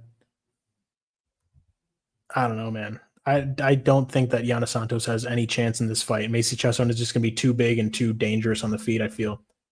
Braden, I saw those Dana White Contender Series picks. I believe you. You know, I respect Savage Call's twin, but I am pretty confident in Merab and Yuri. I'm leaning Merab by sub. I was so impressed with Sandhagen his last fight. And I think he learned a lot since the Aljo fight. I mean, yeah, bro, he is dangerous. Same here, but I think Merab is superhuman. Yeah, Merab would also destroy Figgy. Yep, Mr. Paige Van Zandt. That's exactly who that is. Casual degenerate. KZ, what is the point of the UFC? For the best to fight the best. Yes, it's true. Poatan doesn't even deserve this rematch. If it was reversed, Poatan would never rematch. The fucking UFC would not give Ankalaev the rematch is what would happen. They would fucking say, fuck you, Ankalaev. Go kick rocks, you boring ass. Go fight somebody else. I like me some Corey Sandhagen. That man, you know, I think he's live, bro. He's live. Merab is most likely going to get it done, but Corey has the knees. He has the submissions. He has the elbows. He's dangerous. Corey, I just need you to survive the over 4.5. Sandhagen is better than O'Malley. I agree with that as well. He has better defensive wrestling. He's better just offensively with the submissions. Hot take, but line up their resumes and level of competition. It is true. If Sandhagen loses, at least our chances of Corey versus Sean are higher. I would love to see that fight, bro. Like, I feel like the UFC is just, I don't know, man. I don't know why that fight hasn't been made yet. It's just like both guys are long, lanky. That would be a sick matchup. Good strikers. Yeah, I'd love to see that fight. Both guys are like similar builds, but like polar opposites with like, I guess, attitudes and mentalities and personalities. You know, Sandhagen's like the kind of like nerdy dude that's like all like low key and like, you know, doesn't really give a fuck about the limelight. Sean O'Malley is like the opposite. He's like a nerd, but he's like a nerd that thinks he's hella cool. And he's like, yeah, I'm gonna smoke weed, man. I'm freaking Sean O'Malley. I got my Lamborghini. I got my fucking my brown daughter. I can say that, bro. My dad's brown. Okay. But O'Malley's last few have been good, but Sandhagen was the most impressive in my opinion. I agree. Yeah, Sean O'Malley's a cuck. Bro, Patchy Mike's mic skills were elite, but came out like C3PO. Yeah, bro, he was looking like fucking trash out there. KFC or McDonald's? I guess I'll say KFC. A McChicken sounds good. A McChicken does sound good, man. I remember back in my day, a McChicken was $1. Yeah, now the shit. How much is a McChicken now, bro? I don't even know. You know, I'm out here in Nicaragua, so let me see. But Useless is in New York, so a McChicken is probably like fucking $13. So O'Malley is Poatan and Big Hank is Merab. Yeah, kind of. I have a teenage client that I cut hair for, and he trains MMA with Carlos Vera and Corey Sandhagen sometimes when they're in town. That's what's up. That's fucking sick. That's actually sick. Whoa, so I actually kind of feel tied to Corey, and I want him to win for real. Yeah, bro, I like Corey Sandhagen. I'm a Corey Sandhagen fan. What are you talking about, Useless? What did I say? I'm going Sandhagen this weekend. Damn, Braden with the savage underdog calling Sandhagen. Bro, I fucking feel like he's live by finish. I feel like betting Sandhagen KO or sub is like, it's worth it. Obviously, don't put a fucking shitload of money down on it, but like, you know, KZ got bro code with Connor. Yeah, bro, that thumbnail, me fucking smoking up with Connor. That's a funny one. Let me show you guys what else I had cooking with those thumbnails. I got to come up with some more. But yeah, I got to come up with some more. Let me see.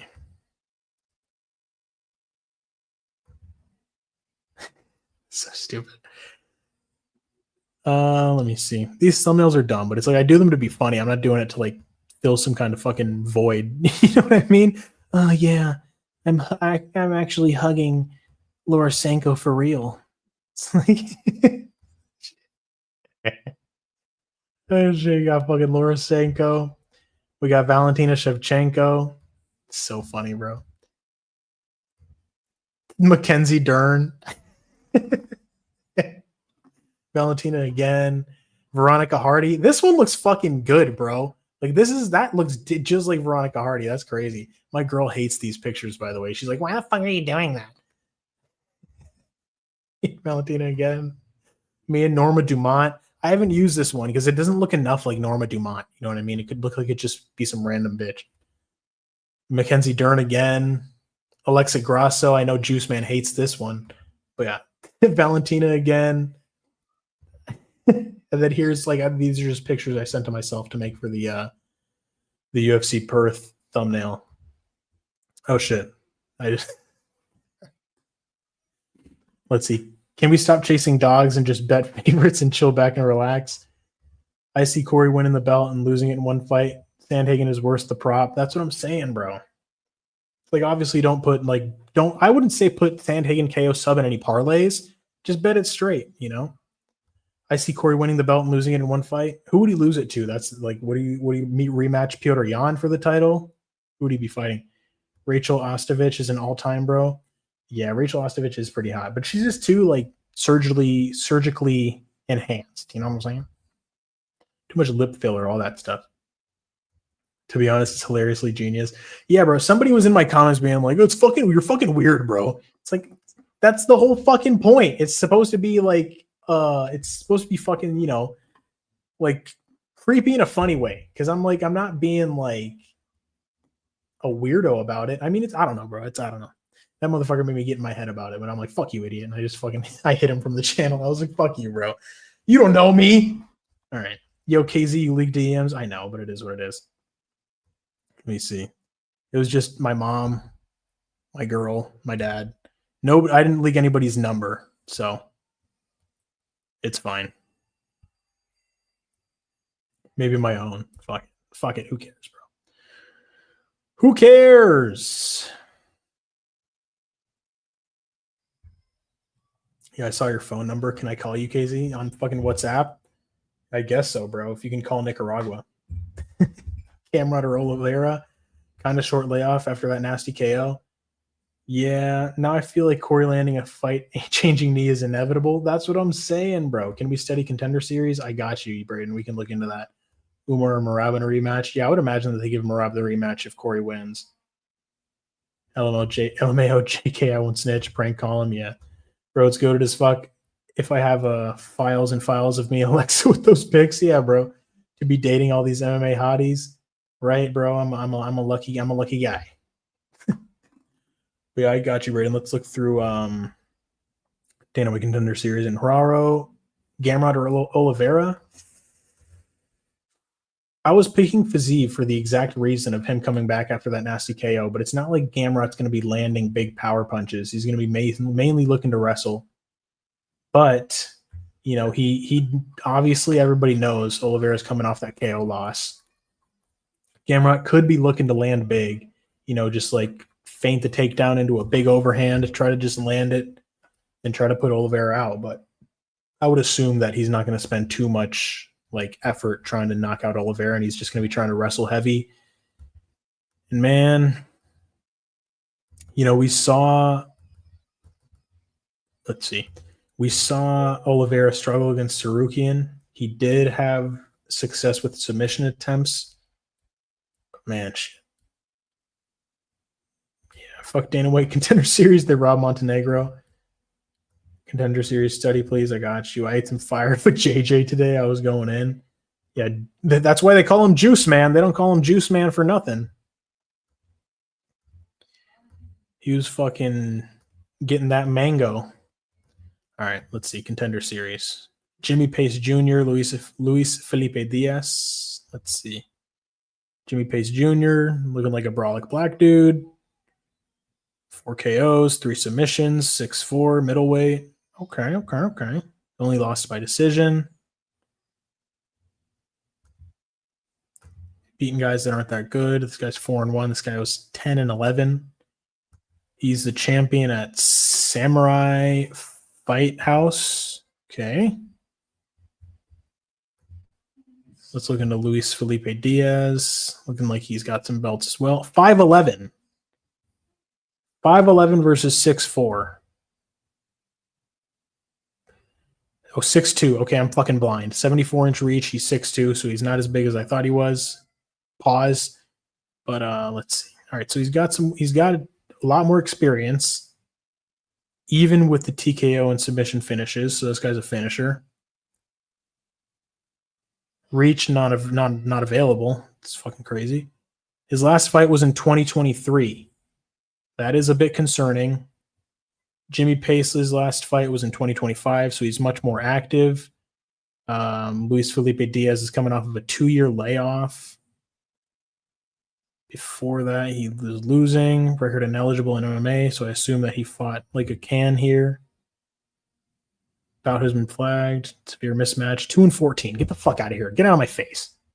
Okay, so he fought some guy that was 2-14, which is meaningless. TKO'd him in round 1. So what the fuck kind of shit is that, bro? This dude is like, he's like 20 fights into his pro career and he fights some guy that's 2-14. Get the fuck out of my face. Gets KO'd by Luis Caro. Dude's looking like Oliveira. Got this undefeated Russian, Magomed Zanukov. Magomed Zanukov. Got a bunch of KOs, no submissions. Lucas Caldas. All KO wins.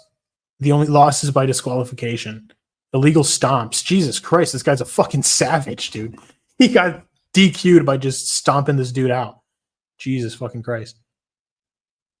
So he's undefeated essentially, besides just when he fucking stomped on some dude like a piece of shit.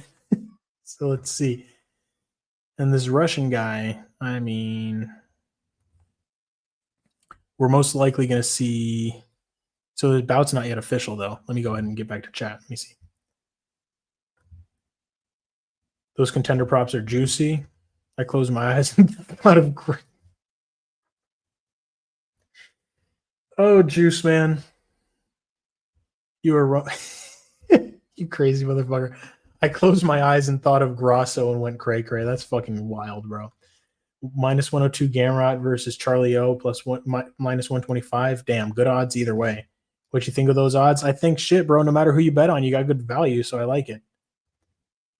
I'm surprised, though, that it's so even. Like, I would expect Charlie Olives to be a little bit more of a favorite, but I guess it's just, you know, Gamrot's wrestling style is dangerous. I've got Vagabov. Are you starting from the top down? What the fuck were we? Who the hell is Vagabov? Campbell, Diaz, Kubanza, Pinas versus Coast. Is that Dana White Contender Series? Tick had a tick on his Pinas. The only reason I don't eat punani is because it's demoralizing as a man. It's not. It's not. You get it prepared so that it's all fucking ready to go when you're fucking giving it that. You feel me? Useless. You gotta lay the foundation. You know what I'm saying? When you put tile on a floor, are you putting tile on just the plain dry ground? Or are you putting some wet concrete down, some wet cement down so that those tiles can stick? You know what I'm saying? You gotta have some moisture in there, useless. All right, so this week is week 5, 2024. Am I on week 6 or something? I'm on week 9. What the fuck? Okay, October 20. Jesus Christ. I'm tripping.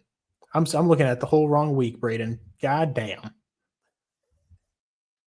I just went to the next one. Let me see. So it's before UFC 320. That makes a lot of sense. Jesus Christ, bro. I was looking at the whole wrong shit. I'm sorry. If you want to open that up in another tab on Topology, LOL tile on a floor. Yeah, this guy is on some moisture shit. Prep is key. Exactly. The more you prepare, the less issues you have as you're doing the job. You know what I'm saying? High Z. I'm not even fucking high right now. But off the Henny. No, your boy is sober, but I guess I've just smoked so much in my life that I'm just naturally fucking baked at this point. But yeah, let's look into this. Paulo da Silva versus Rashid Vagabov. This is a flyweight fight. 5'7" versus 5'7". Same height. Solid amount of wins. Damn. 4 wins by TKO, 4 wins by submission, 4 wins by decision. 1 win via disqualification. Says he got choked out here. What the fuck? Okay, so he got submitted once and he lost a decision. Okay. And where is this guy fighting? UAE Warriors. So that's actually like a solid promotion. 23-6. That's so he fought somebody with some damn good experience, and it's not some kind of can. It's not like he's like not like he's like 23-20 or some crazy shit like that. So that's a good record. 23-6. 10-4. It's not bad. 5-3, but now he's 5-5. Not great. This guy's 19-19. See, that's the kind of ugly record I'm talking about. Or 19-9, sorry. All right. Paulo da Silva. 9 submission wins. So this guy is a jiu-jitsu specialist, and he's going to be fighting I assume Dagestani. Is this guy Dagestani, or is he just Russian? Okay, yeah, he's from Makhachkala, Russia, same place as Makhachev, so he's Dagestani. Yeah, I'm gonna assume that the Dagestani guy is gonna beat the Brazilian jiu-jitsu fighter. You know, he's got a bunch of rear naked chokes, arm bars, arm triangles. Yeah, man, most likely, and he's got no KOs. So most likely Vagabov is gonna keep this on the feet, just piece him up. He's probably gonna have the better striking, I would assume. We got Demba Sek, looking fucking shredded. Bro looks like Noob Saibot. He's got a bunch of KOs, got submissions. All right. Usually you don't see subs coming from, coming out of Africa. Mostly these guys are getting KOs, but let's see. Rear naked choke. So he's got, and then this is just submission, but doesn't specify.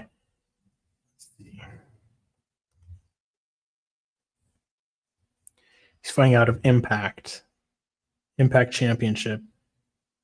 I think that's where Josias Musasa was fighting out of. I might be wrong, though. Versus Curtis Campbell, undefeated guy coming out of Liverpool, England. Maybe not Liverpool, but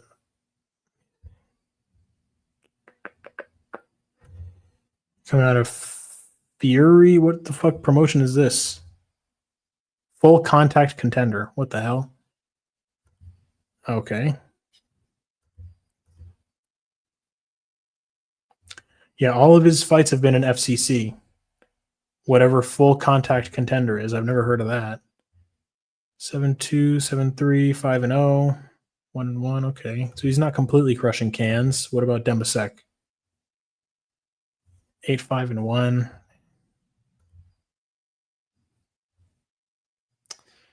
This dude's been submitted a couple of times. Shit.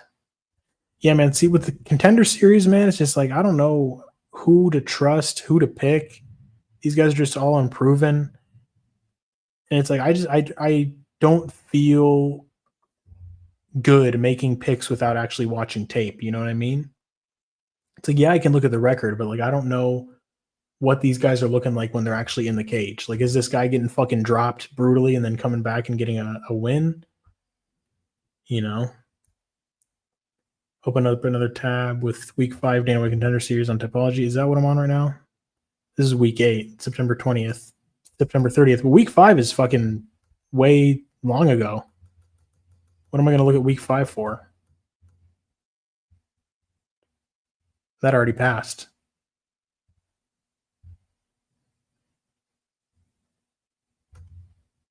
Yeah, that was when Asplund got the KO. You know.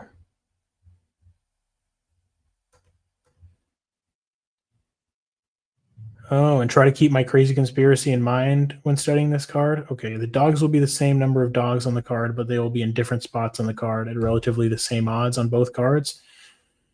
Shit. All right, let me see. All right, I got you. So Asplund, slight underdog. Cam T got fucking destroyed. Freddie Vidal, moderate underdog. Slight underdog. Okay. Plus 145, plus 360, plus 125. Let's see.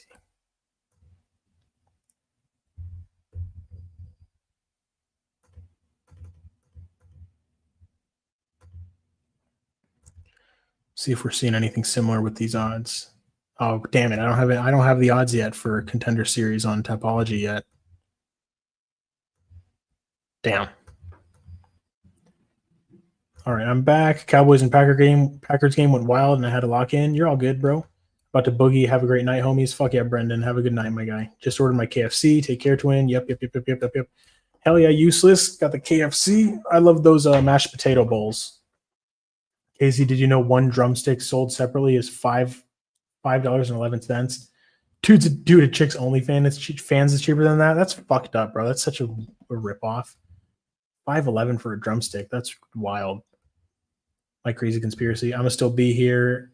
It's on the win. Twin gang. JDK COA DOA gang. Hell yeah. Fucking. How do I do this again? Fucking. Yeah, bro. Did that say blood or not? Hey, you fucking see me, bro? Am I doing it the wrong way? Is it this way? Fucking. Hello? Is it backwards? I don't know. I don't know, bro. I'm in Nicaragua, so it doesn't matter. I'm not gonna get shot. Gangbangers won't come out here to Manawa, so I can do whatever I want. I'll fucking throw up both at the same time. How do I? There's a B and a C. I'm part of both. All right. Real Gooner facts from Useless. Go off, Braden. Let us hear it. Week 5, 2024, not week 5, 2025. Jesus Christ, Braden. All right. I got you. But not right now, but check it out. Potentially off the stream. I will look at it though. Let me see. Just give me a little bit. Let me catch up with chat. Dude, a chicken drumstick is $5 and is crazy. I'd rather subscribe to a chicken OnlyFans. I would rather just Google it and find it for free. You just got to look up a rat, be like, at fucking shitty titties leaks. Wrong card, brother. Yeah, my bad. I'll tell you the odds. I have them all on DraftKings already. Peace, Brendo. Potato wedges are back in KFC. Hey. Okay. GG. Yep, Campbell 475. Plus 225. Okay, let's see. Topology. Events. DWCS 2024. Week 5. But why week 5 instead of week 8? Because it's going to be week 8.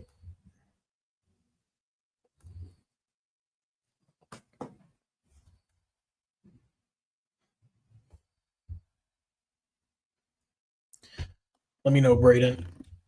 Are you sure you don't want me to look at week 8, 2024 instead?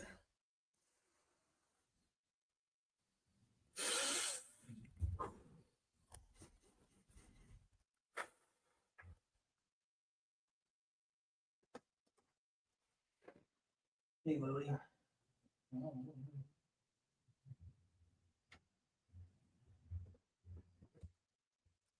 All right. I got the odds. Yeah, let me know, Braden, if you want me to look at week 5 or week 8. Because we're gonna be on week 8 on the the one that's actually coming up.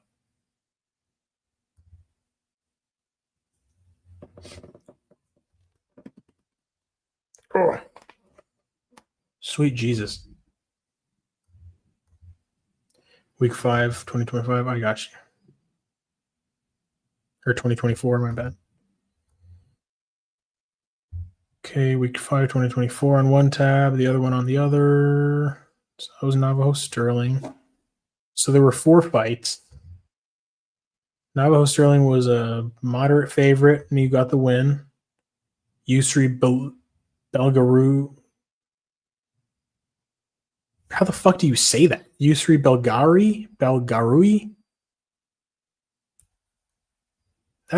Dude, I usually am pretty good with the name pronunciation. This one's fucking me up. Yusri Belgarui. Damn, bro. Josias Musasa. Slight underdog, plus 160. Nicole Cagliari's fine ass. And even money. So Josias Musasa was the only one to win on that card by the underdog. A lot of canceled fights this week. That's my method. More were scheduled but fell through some of the same way we've seen this week. So plus, nobody's close to a plus 165. And Musasa was the only underdog that got it done.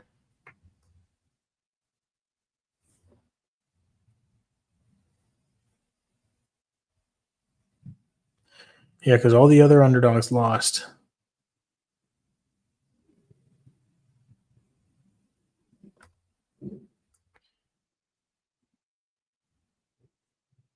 Yo, this chick I'm texting used to text me at night, but last couple of nights she always stops responding after 8 p.m. Is she getting her back blown out after 8 p.m.?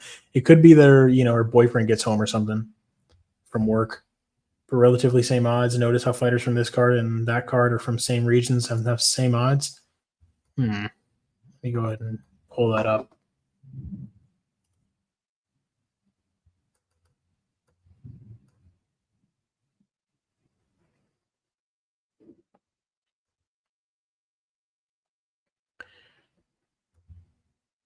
Yeah. Kubanza, what are the Kubanza odds? Minus 280. But that's the thing, this guy from the Congo was an underdog, but this guy from the Congo is a solid favorite based on what you sent in.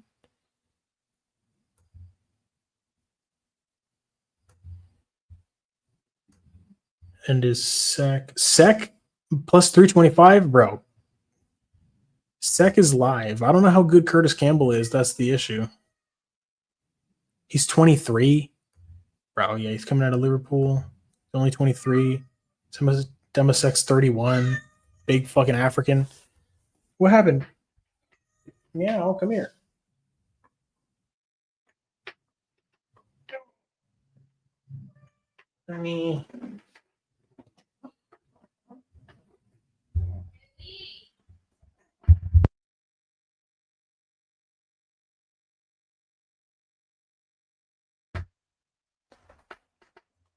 Right, my instincts keeps telling me Jordan. Last week it said Montenegro. I heard a meow. Yeah, Casito came over here. He's meowing at me. I thought he was going to win, but with him opening as a favorite, I'm going to say Diaz beats Jordan this week. It's possible. This dude looks like he's a part of the Fighting Nerds. Got some submissions on him. Yeah, he's a Fighting Nerd. So we'll see. I mean, Fighting Nerds usually do well in the Contender Series. Jordan, he's looking like a boxer. Brazilian top team Canada. Got wins by KO. Been lost twice by submission. And what are the odds? Is Diaz an underdog?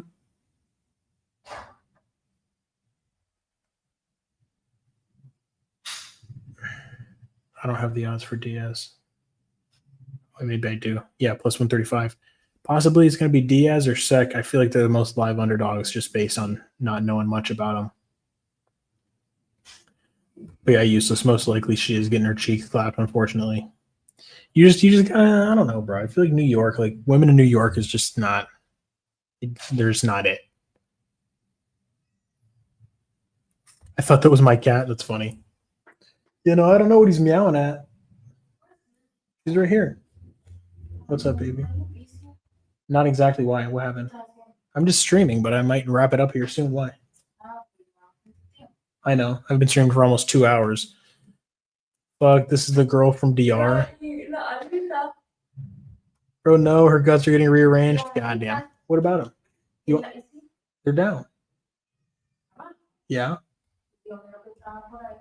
Well, yeah, I put them away. What? That they're in the refrigerator? They're not outside. She wants you to go to bed, Casey. Penguin, blue waving tear. Yeah, probably. I'm gonna go ahead and probably call this a wrap for the night, my guys. I've been streaming for about 2 hours. I went through UFC 320, which I'm happy about. I got some feedback and opinions from the community, which is always valuable for me. To make my picks and all that good shit. And tomorrow is going to be a heavy tape study day. Same with Tuesday. I'm going to try to get my picks out as soon as possible. UFC Perth, I had the benefit of having the off week so that I could, have more time for tape study and stuff and get my stuff out earlier. But most likely I'm going to be posting my picks video on Wednesday. I'm going to try to get it out on Wednesday, but we'll see. I'm going to definitely try to get it out Wednesday. But the only issue is that, your boy's working, full time, all that stuff, just like the rest of you. But W Stream, Big WKZ, fuck yeah, useless. I appreciate you, Ferraro. Appreciate you, Casual Degenerate. Omni King, shout out to you, my guy. Damn, you weren't here. You just became a member. Fuck. I wish you were here earlier, my guy. So we could chop it up some more. No stress. W Omni. Yeah, let's fucking go. Let's get some hype maxes in the chat for Omni King. You know what I'm saying? Let me see. I can go ahead and see you next one. Yeah, I'm going to be streaming definitely through this week very often. Get some hype maxes. But any questions from Omni King before I get out of here? Just to see if this dude wants to tell me something or anything, you know, the new member. But I can just rattle through my early leans for UFC 320. Or if you just wanted to become a member and just go ghost on your boy, I do appreciate that. Every member helps your boy out, obviously. But yeah, man, I appreciate you guys for real. And yeah, shout out to everybody that was hanging out with me in chat. Nah, be you, my guy. All right. Hey, Casual Degenerate, 1 gifted membership. Raro, fuck yeah, good one, got it. I'm happy to see it. You guys are fucking awesome. I appreciate the hell out of you guys. But yeah, I'm going to be live on, you know, just either doing this, like just talking to you guys, bullshitting around, chopping it up, either about the fights or whatever else. Or I can just do the UFC 5 streams, whatever you guys are preferring or whatever. But yeah, big W, fuck yeah. Thank you, Casual Degenerate, and thank you, Omni King. I appreciate you guys. I'm going to be live streaming often throughout the week, whenever I can, just to chop it up. But I will kind of, I do need to take time to watch tape. You know what I mean? The next live stream, I'm going to want to have like my official picks, not out and posted, but like mostly done and stuff. So then I can start getting some better opinions about the fights. But yeah, hell yeah. Shout out to Omni King. Shout out to Casual for the gifted. Shout out to Hararo for getting the gifted membership. And yeah, thanks Useless for coming through, my guy. And yeah, this is going to be it. We've been streaming for 2 hours. I'd call this a successful stream, 2 new members. So fuck yeah. Peace out, bros. Have a good night. And we'll be seeing you soon.